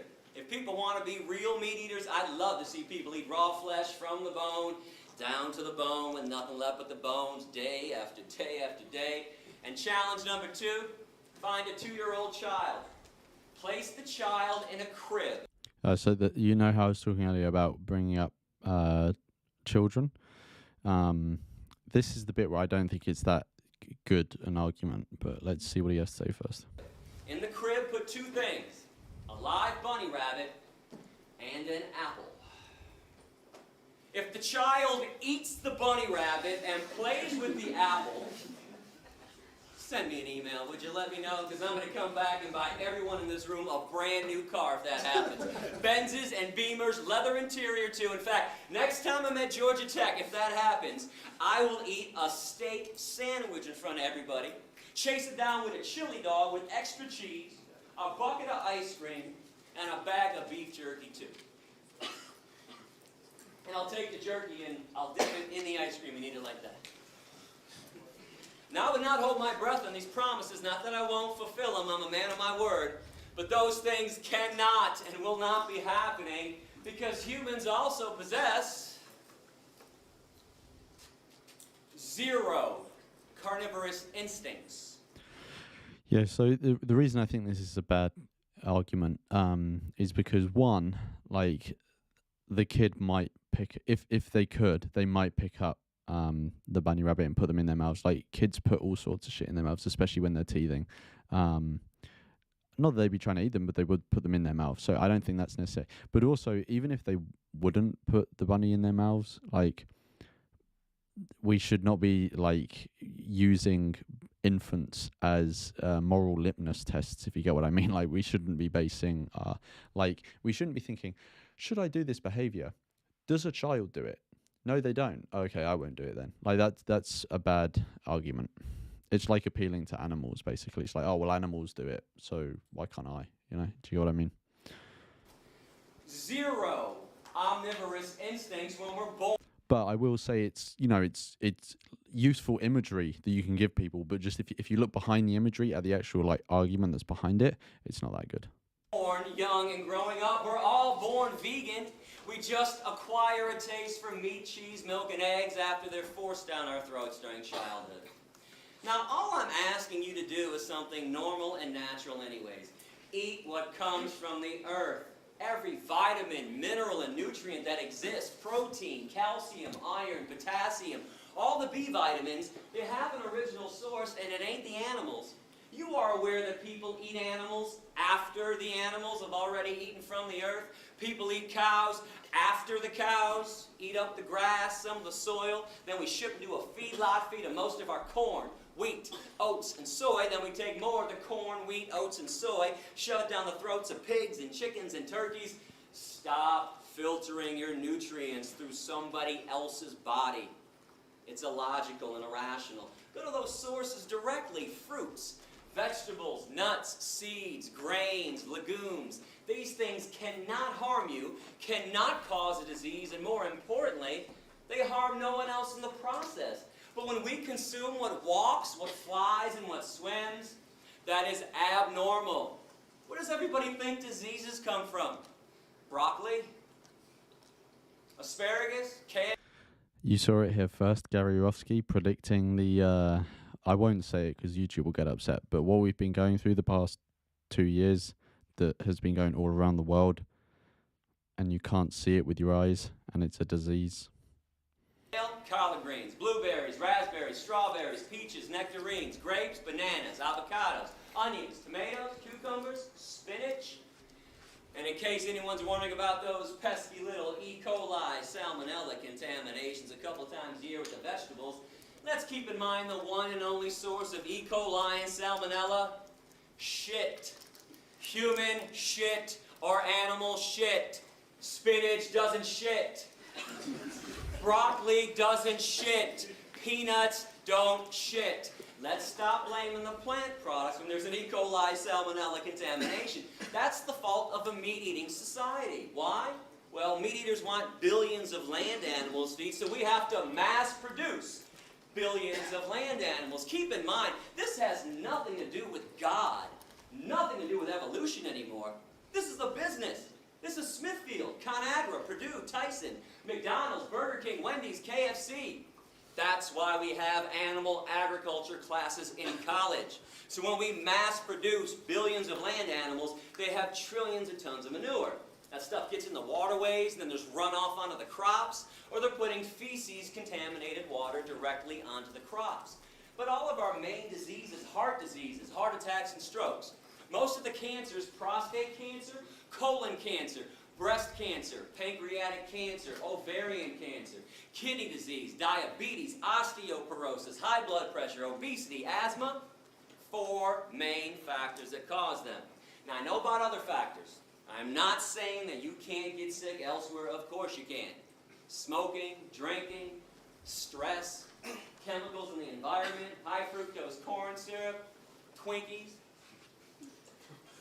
I know about the other things that can lead to an ailment, but the 4 main factors are found inside of meat, cheese, milk, and eggs. Cholesterol, saturated fat, trans fatty acids, animal protein.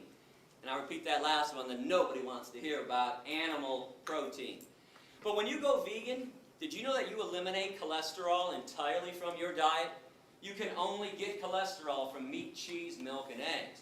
And your body makes cholesterol on its own. That's the only such thing as good cholesterol. If you bring it in from an outside source, it's automatically bad cholesterol. You can take out around 95% of saturated fat when you go vegan, and you can take out all the naturally occurring trans fatty acids too. Keep this in mind: between 2 to 9% of all meat and all dairy naturally comprised of trans fatty acids. And you can obviously take out all of animal protein. Now, animal protein is way too acidic for the human body. We don't process it properly. It is the main reason why 1 in 3 meat eaters continually get cancer. And it's one of... Again, all this health stuff I don't think is like necessary to include. like maybe it can bolster the whole thing of like you've been duped, but I just think all this stuff get can get into the weeds of like, oh, I've got this study, but I've got this study, and it detracts from the main message. Which, when I first watched this speech, all of this stuff accumulated on top of each other and did have an impact on me. But now looking back on it as someone who has spent like 5 years in like the animal world, I see it as a bit questionable to include, but it obviously contributed to a good case because it impacted so many people. One of the main causes of osteoporosis. Were you aware that when animal protein enters the human body, it makes our blood acidic instantaneously? But our blood can't stay acidic for long or else we die. So our body has to figure out instantly how to neutralize the acidity. Have some Venomon, I don't know if I'm saying your name right, says that some people, become vegan or like start eating a plant-based diet for health reasons, but then become like vegan in an ethical way. That's definitely true. But what I mean is that like including the health message in something like this, or at least including it as such a prominent part, seems to me a bit not the best move because people eat a plant-based diet for health reasons, but how many people have you met and said, I started my vegan journey from health and I learned about health from Gary Yourofsky's speech? Like, no one says that. Like, clearly it's the ethics in Gary Yourofsky's speech that is the important thing, which is why it's a bit, the fact that health also plays a big part in the speech. Maybe it could get in the way because I've heard so many people say that Gary Yourofsky's speech turned them vegan, and none of them have ever mentioned the health part of it. It's always the ethics. Good news and some bad news. Let's start with the good. Our bodies have figured out how to neutralize.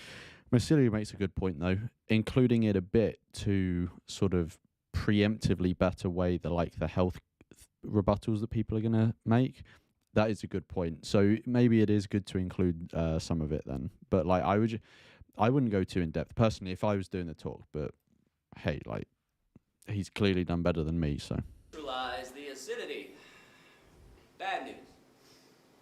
There's only one way to make it happen at this point. With phosphate. There's only one source of phosphate in the human body. Bones. Just so you know, our bones are comprised of two things, calcium phosphate, and they're binded together. So our body leaches calcium phosphate out of the bones, takes the phosphate to neutralize the acidity, and then we pee out the calcium. This is why every single epidemiological study, those are the ones done on human populations, every single one shows that societies that consume the most amount of animal protein have the worst rates of osteoporosis, bone fractures, and cancers. While societies that consume little to no animal protein, the vegan and vegetarian ones, Hindus, Buddhists, Jains, Rastafarians, Seventh-day Adventists, have little to no rates of osteoporosis, bone fractures, and cancers. And so we don't get into a debate during Q&A about different medical studies that are out there. A lot of times when people know I'm coming to class in advance, well, they'll spend a few hours online looking up studies, print it out, wait for Q&A, and go, hey, Yourofsky, I got a study here that contradicted everything you told us today. What's up with that? yeah, it is. To be fair, and he's kind of done this. He's like preemptively rebutting the rebuttals, right? And I do actually think, regardless of whether it's health or not, preemptively bringing up points that other people can make or like jokes that they could make will disarm them because then it's seen as hack, right? If someone actually does make that joke. But even if you have a good rebuttal, if someone puts it up and then you rebut, it's sort of that's good and people can be convinced by your rebuttal. But I think it's even better to preemptively do it because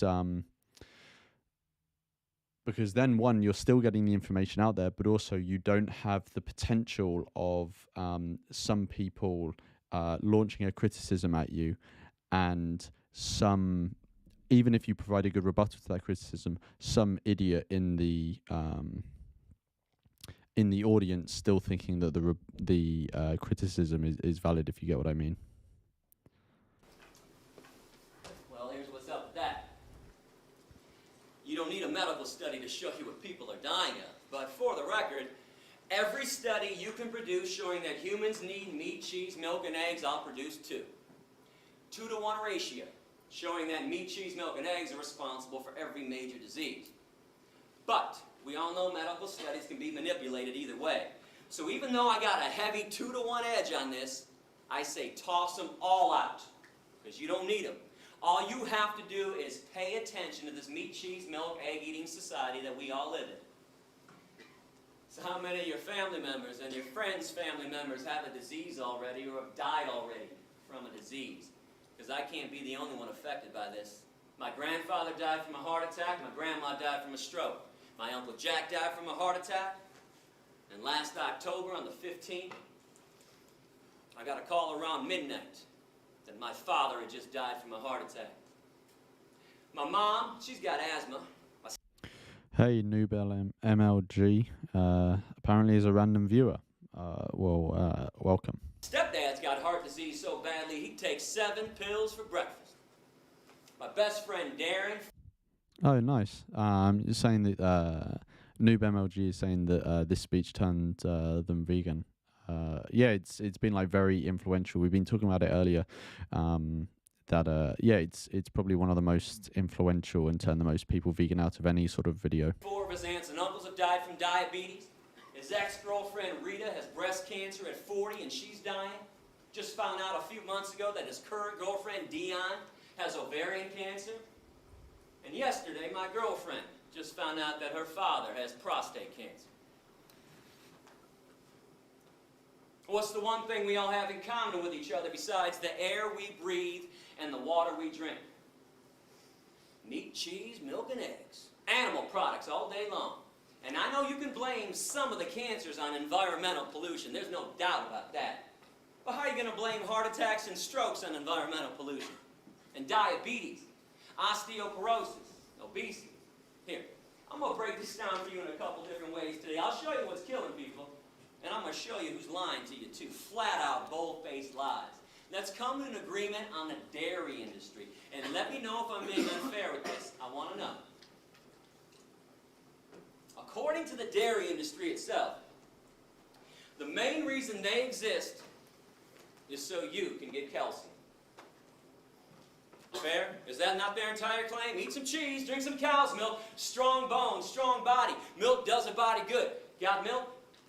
Check it out with the USDA. In America, we consume the most amount of dairy on the planet. Right here, you can't even get a sandwich anymore without cheese. We put cheese in every nook and every cranny of every single food item. We put it inside the pizza crust now. We put cheese on top of salads too. You can't even get salad anymore without cheese. And if you're lucky to find salad minus the cheese, what's the first thing people say to the waiter? Hey, can I get some ranch? Or some Thousand Island? Can you pour some dairy on these vegetables for me? So in this society where everybody is hooked on cheese, I mean hooked like it's been laced with weed, crack, ecstasy, morphine, and the antidote. Most people can't even fathom one meal, let alone one day or a lifetime without cheese. In fact, if you want to know why vegetarians never go vegan, cheese. Cheese on a baked potato, cheese on a broccoli, cheese on everything in sight. Even lactose intolerant people eat cheese. And I don't care what anybody says about this, they might avoid straight up cow's milk, but slap a double cheese pepperoni pizza down in front of a lactose intolerant person, no hesitation, right down the hatch. So we got all these animal products coming into our diet. Do you ever wonder why there are no less than 3 TV commercials being run for calcium supplements? Actonel, Boniva, Citracat. You've got to be kidding me. Calcium supplements in America? How come there's osteoporosis at all? How come at the vitamin stores, I say plural stores, because when I travel the country, boy, meat eaters pull me aside all the time and say, hey Gary, we eat meat because you get everything you need from meat. All the vitamins, all the minerals, all the nutrients. Well, how come in this meat, cheese, milk, egg-eating society that we all live in, Every city has not only one, but 2, 3, 4, 5, or 6 vitamin stores. How come Rite Aid, CVS, and Walgreens now have complete vitamin sections too? With a whole shelf devoted to calcium supplements. I thought everybody was getting calcium from the animal products. That's what the meat and dairy people say. Newsflash, you don't. Animal protein won't allow it. Animal protein makes your blood acidic, so your body takes calcium phosphate out of the bones. Phosphate to neutralize, calcium gets excreted through the urine. There are 4 commercials for fiber. Metamucil, Fibercon, FiberSure, and Betafiber. If people ate a friggin' apple or a pear once in a while, nobody would need help taking a shit. Now pay attention and look around and see what's going on. Now, with all this being said, we've established the 4 reasons why people eat meat, cheese, milk, and eggs. No debating, no discussing it. Habit, tradition, convenience, taste good. Yeah, I know why people do it. I did it for 25 years myself. We don't do this to be ethical and stay healthy. That's obvious. And we don't do this to help the environment out either. 2 quick things on the environment. And by the way, go to my website, click on All About Veganism, click on the environment section. World hunger and environmental pollution. Root cause of world hunger, meat-eating society. Sorry if you can hear background noise. It's raining pretty heavily here.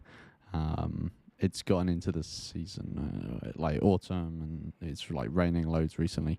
But he talks about the fact that we have a non-vegan food system.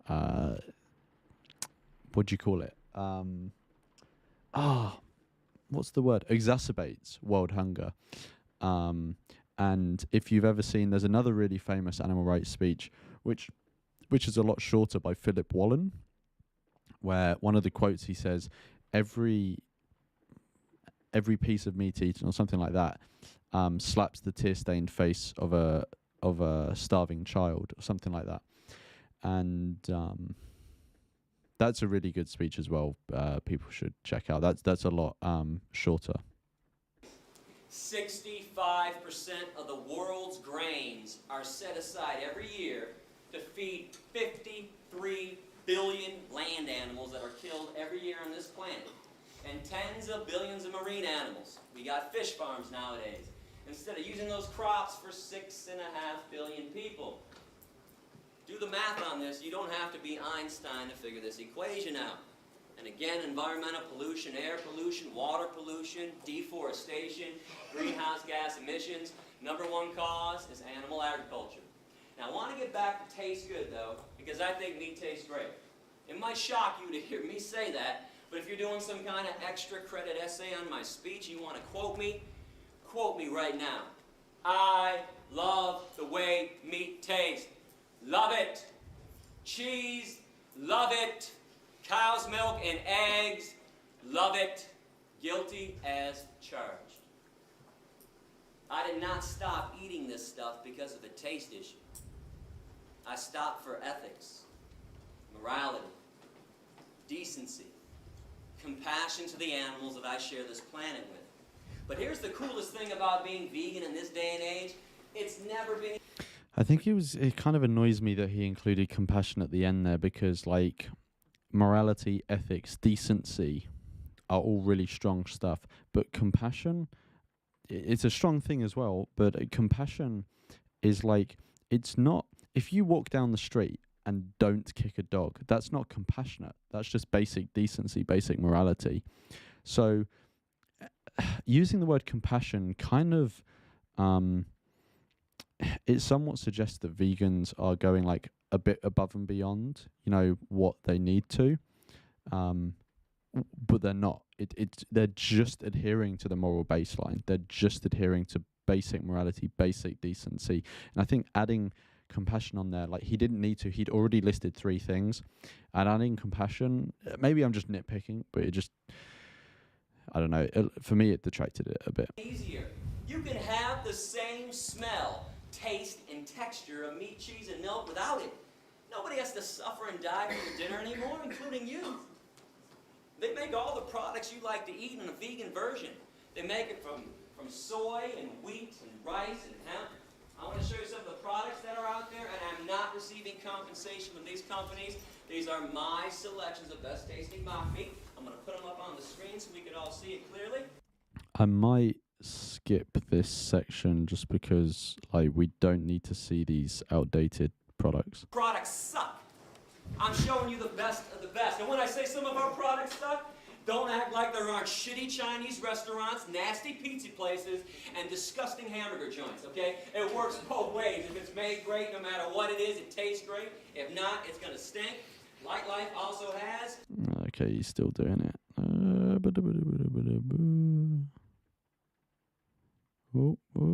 Fucking hell, I forgot he showed so many. Jesus. Riblets, To be fair, some of these look really good.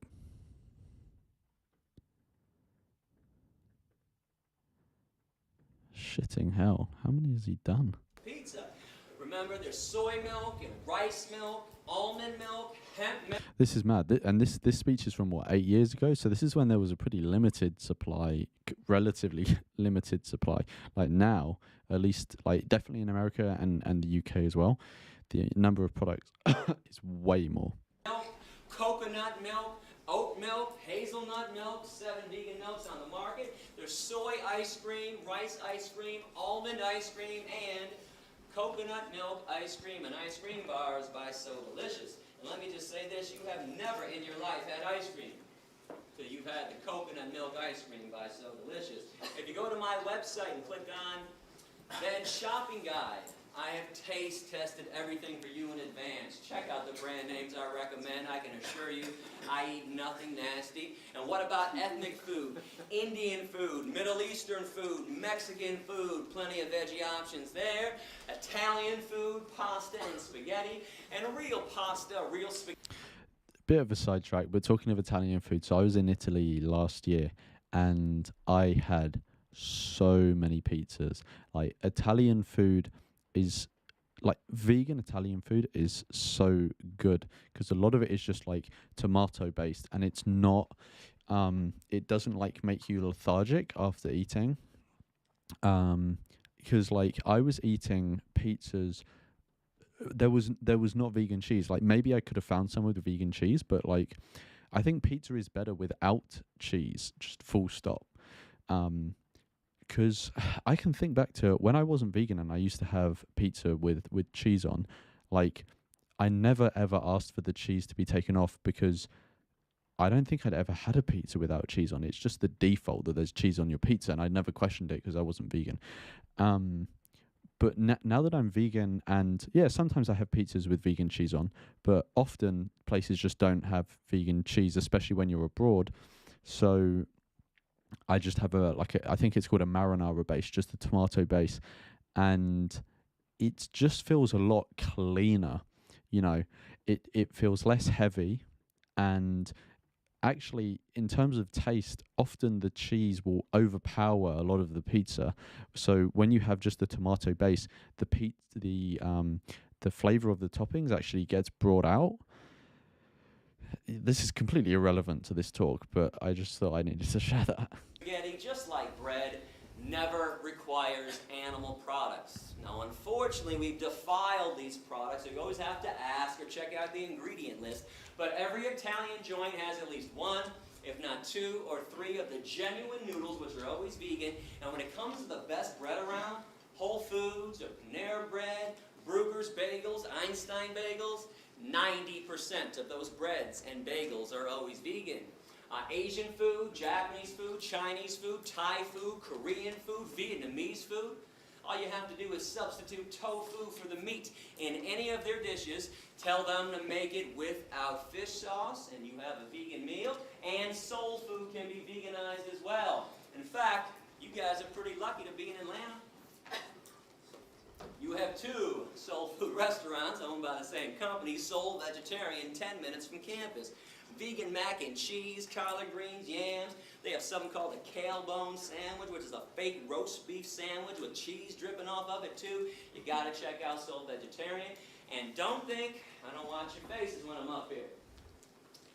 How come when I talk about mock meat, I always catch a handful of people in every crowd, and we got a big crowd today, so I stopped counting at about 8 or 9.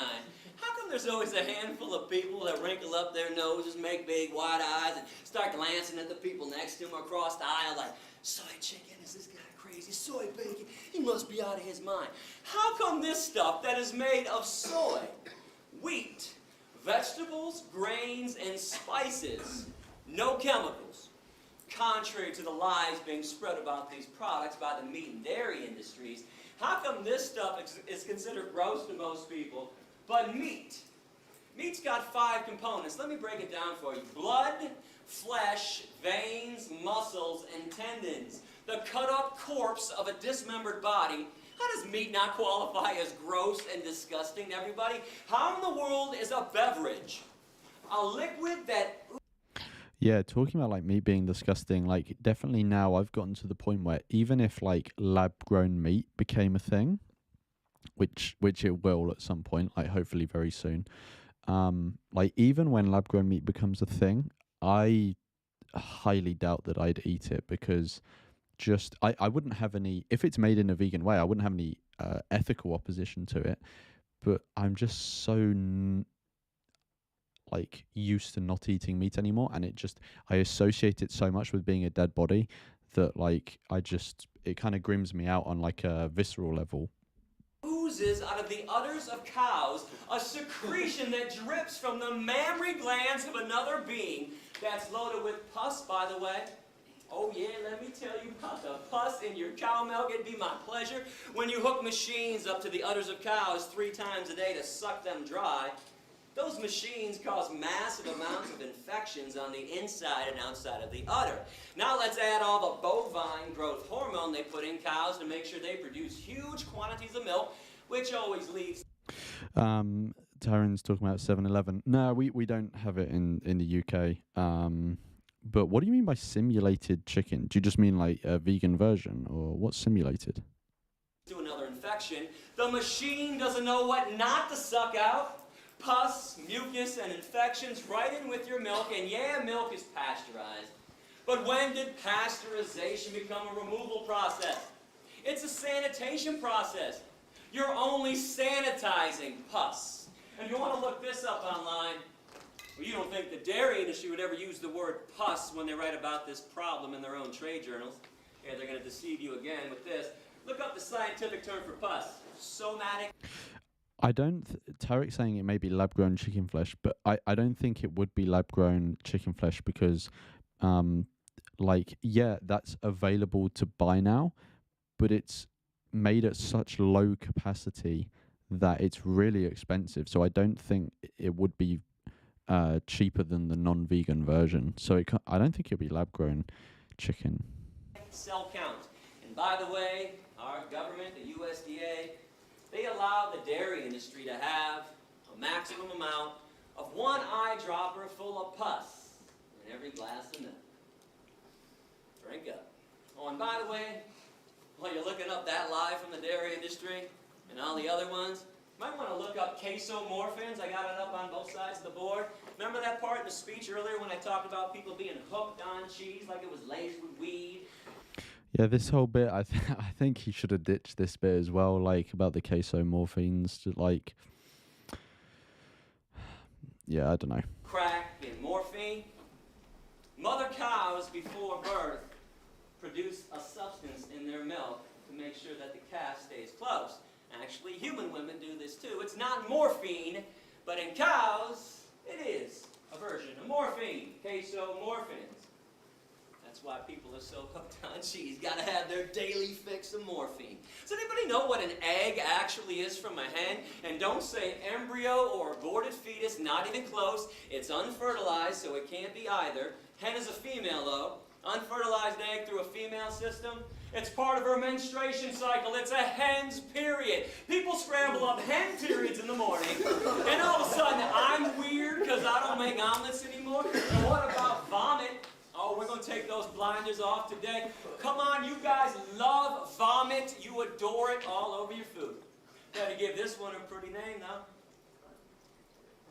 No one's gonna buy and eat vomit unless we call it honey instead. Honey comes directly from a bee's stomach. It is regurgitated right through a bee's mouth. Look it up with any wildlife biologist. But nobody wants to eat bee vomit nut Cheerios. We want honey nut Cheerios. So we hire ourselves to play euphemism games. The standard diet of a meat eater is blood, flesh, veins, muscles, tendons, cow secretions, hen periods, and bee vomit. Now, we're not done yet. I am not going to let you off that easy while I got you here today.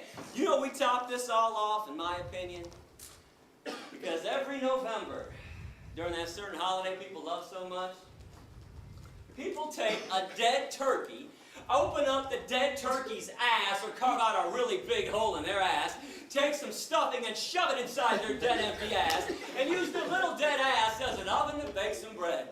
Somebody else's dead, empty, bacteria-laden ass to make bread? Ass bread? And people think vegans are weird?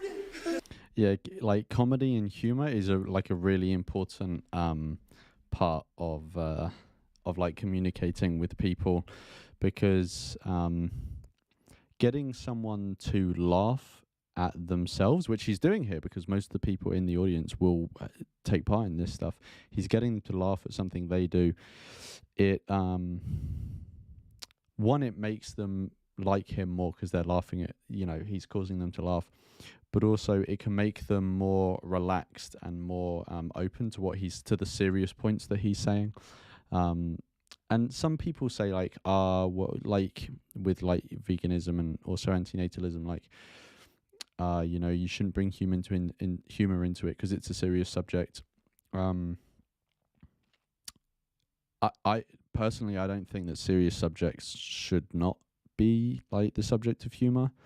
Like some of the best jokes are about serious subjects, but also like it just helps a lot of the time. Like not always, but it just helps a lot of the time. We eat tofu and rice and beans and lentils. I tell people one of my favorite meals nowadays, yams. Boy, dish me up a plate of yams for dinner and I'm a happy guy. I know how most people are though. I tell them this, they're like, but you just eat yams for dinner? I don't know, man, it's kind of weird. Okay, but somebody else's rib cage sitting on your plate isn't weird, doesn't make you think twice. Severed legs, sliced up thighs, and mutilated breasts sitting on your plate doesn't make you think twice. And you want to know why?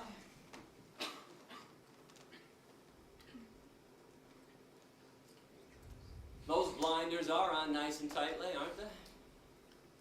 And I bet most of you were perturbed at me when the speech began and I accused everybody of having blinders on. I am not here to be your enemy. I am here to call you out, though. You might have had a pretty good excuse before I got here of being uninformed and misinformed. Okay. That's fair. Honestly, well, I was the same way for a long time. I'm kind of curious, though. What's the excuse now? You got a choice today. When you leave this room, you can choose to be radically kind. Never to intentionally harm another animal for breakfast, lunch, or dinner ever again.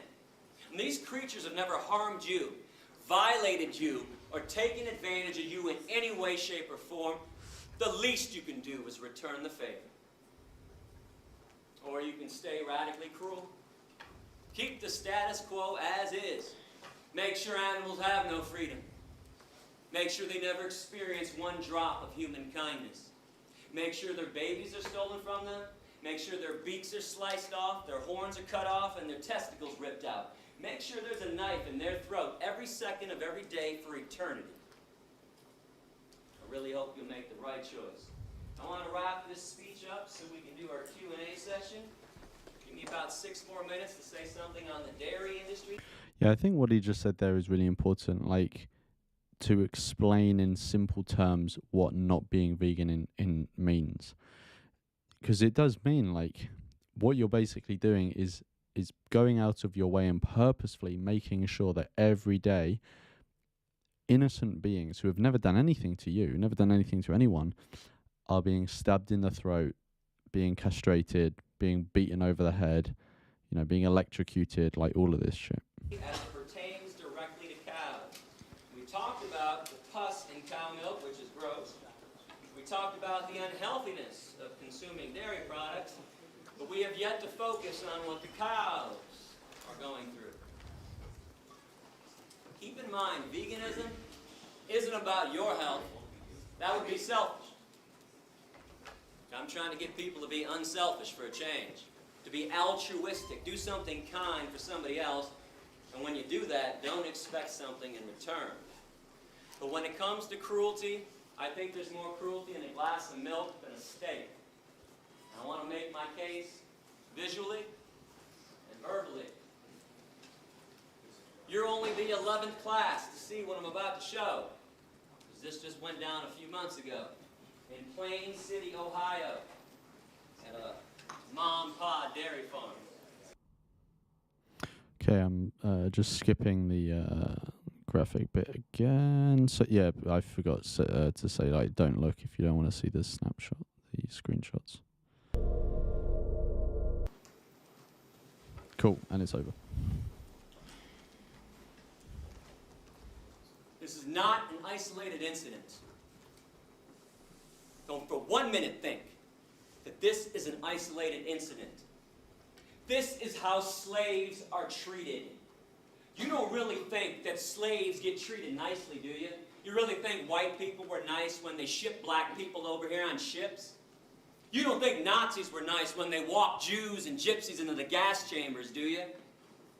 And this happens because you want to buy those products. Yeah, that guy's a scumbag for doing that. But he's doing that because you want to eat what comes out of her body. And enough already. You're not a caveman and you're not a cavewoman anymore. Stop acting like Neanderthals. This is 2010. Give it up. Oh, well, it wasn't 8 years ago. This is... what year are we in? Are we in 2022? Yeah, so it's 12 years ago. It's not cute and it's not funny because animals are being abused. It is not your right. It is not your freedom to do this to them.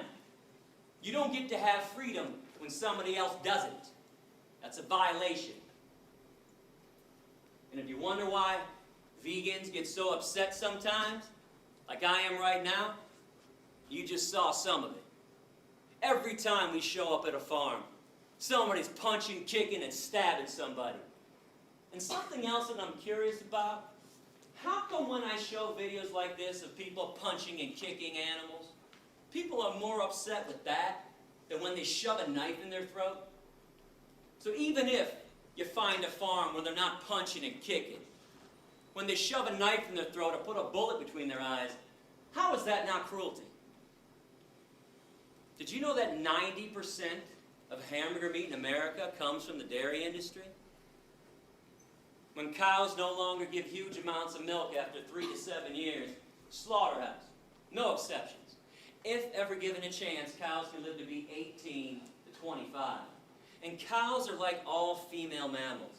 I am not trying to talk down to you when I speak about animal issues.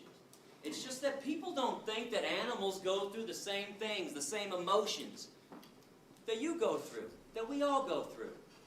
In order for a female mammal to give milk, she has to be pregnant.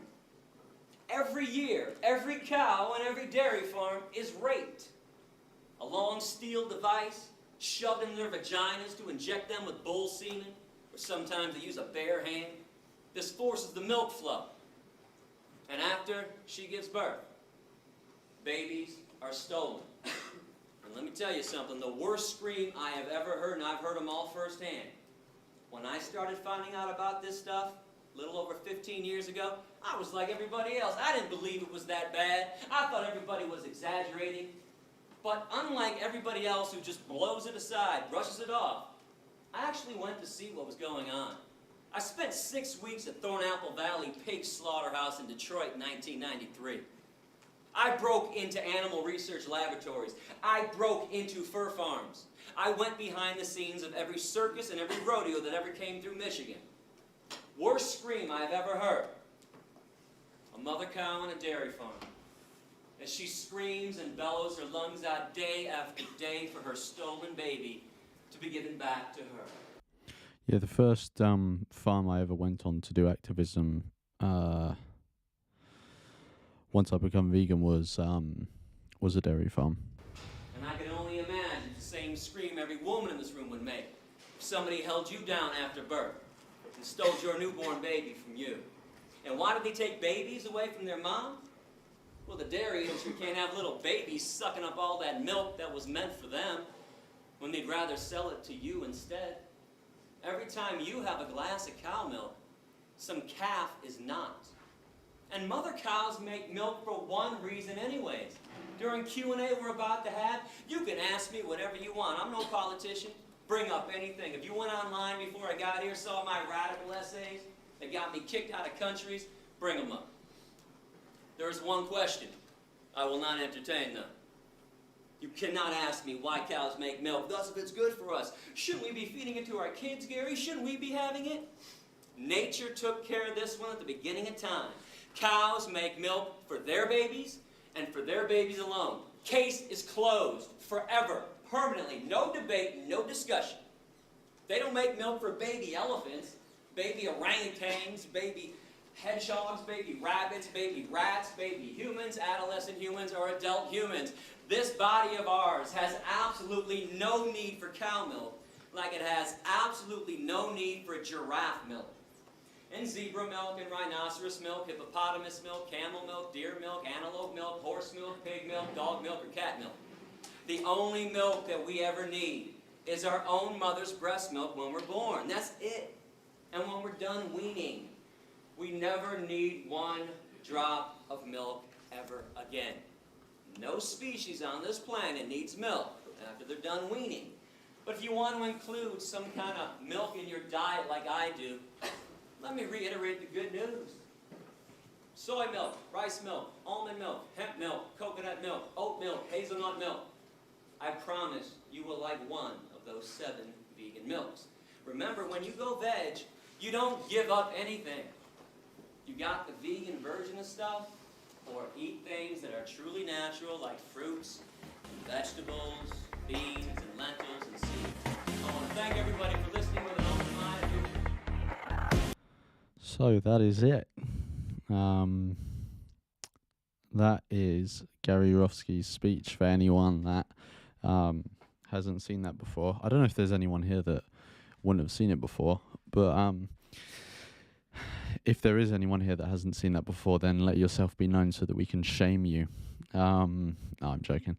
But yeah, after this, so for the interest of time, I'm not gonna we're not gonna do any other videos, but there's a Q&A video that was recorded at the same lecture. So in that talk, a couple of times he talks about the Q&A session afterwards. Yeah, that one is a good one to watch. He also does that speech he did at so many different places, but he also has other slightly different speeches that this is the most famous one that we just watched, but he also has other ones which are slight variations that are also all on his channel. So he doesn't post anymore, as far as I'm aware. During 2020, when all of the sort of protests and riots were going on surrounding George Floyd's death, he released some videos around that time talking about that and other topics, which was kind of out of the blue. Like his channel had been dead, and he'd retreated away from the vegan world, completely, basically. And then he randomly posted a bunch of videos, and then he went quiet again. So I don't know. I think, as far as I'm aware, he still does stuff in his personal life, volunteers at sanctuaries and stuff. But in terms of like having a public presence, I don't think he has one at all now. If I'm wrong and anyone knows that he does still have a public presence, please tell me, because like I'd like to keep up with him, but or what he's doing. But I'm not aware of any like public presence he has. But yeah, that was Gary Yoffsky's speech. And yeah, Massilia says like he retired. If you go on his website, Adapt, you can read, like there's so much information on there that you can read. It was one of the main websites I like learned from when I became vegan. And I've got a lot of like memories of going through that website.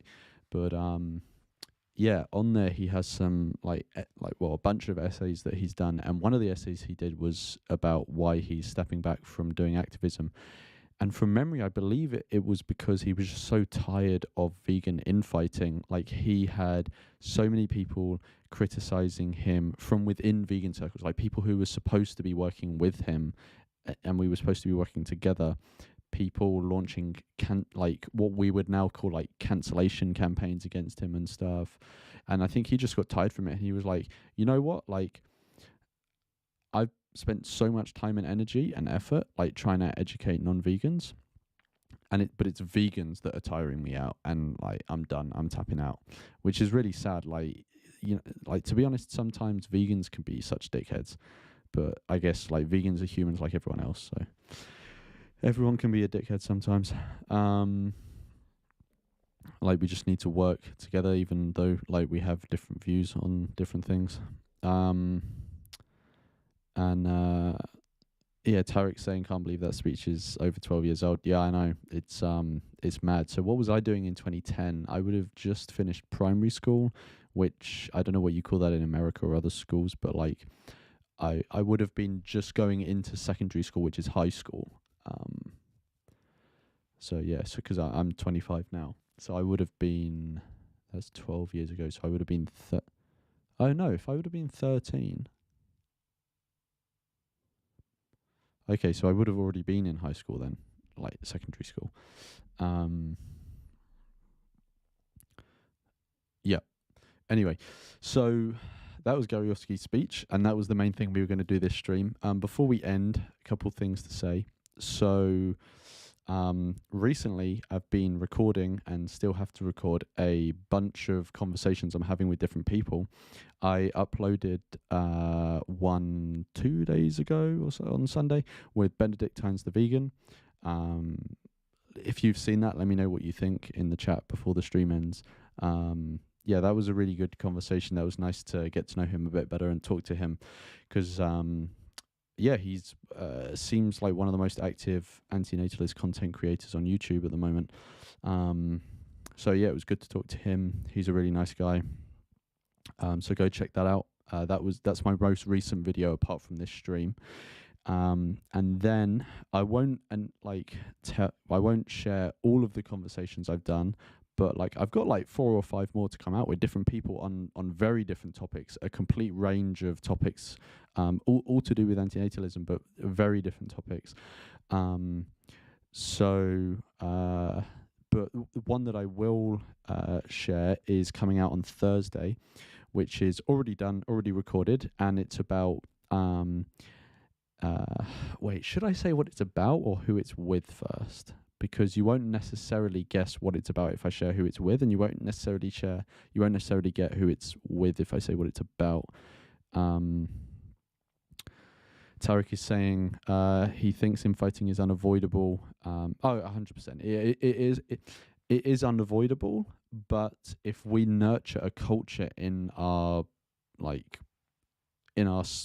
sphere, like in the vegan world, in the anti-natalist world, if we nurture a culture of like sensible discussion and good faith conversation, and not instantly launching into, I don't like this person, so I'm going to shut them down, then I think we can mitigate like infighting. Like, yeah, it's unavoidable, but the degree we have some influence over the degree to which it happens, and the form in which it happens as well.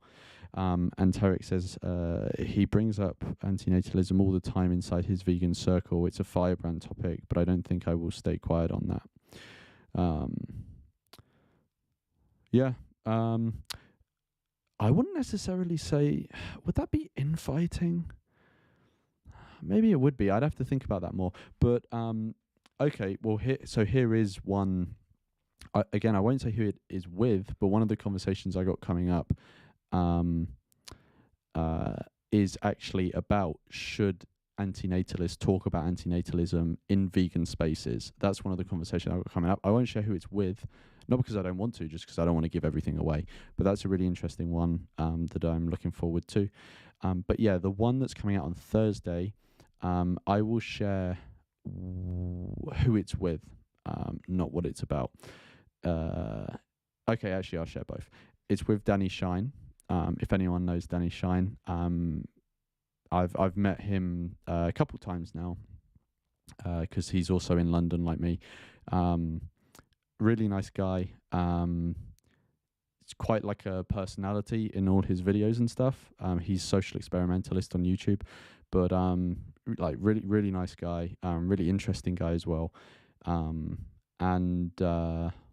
Yeah, so I had a conversation with him about the megaphone guy, about antinatalist parenting, because he had 3 biological kids before he became an antinatalist. So I had a conversation with him about, like how has that influenced how he views parenting generally, and also has being antinatalist influenced how he parents specifically.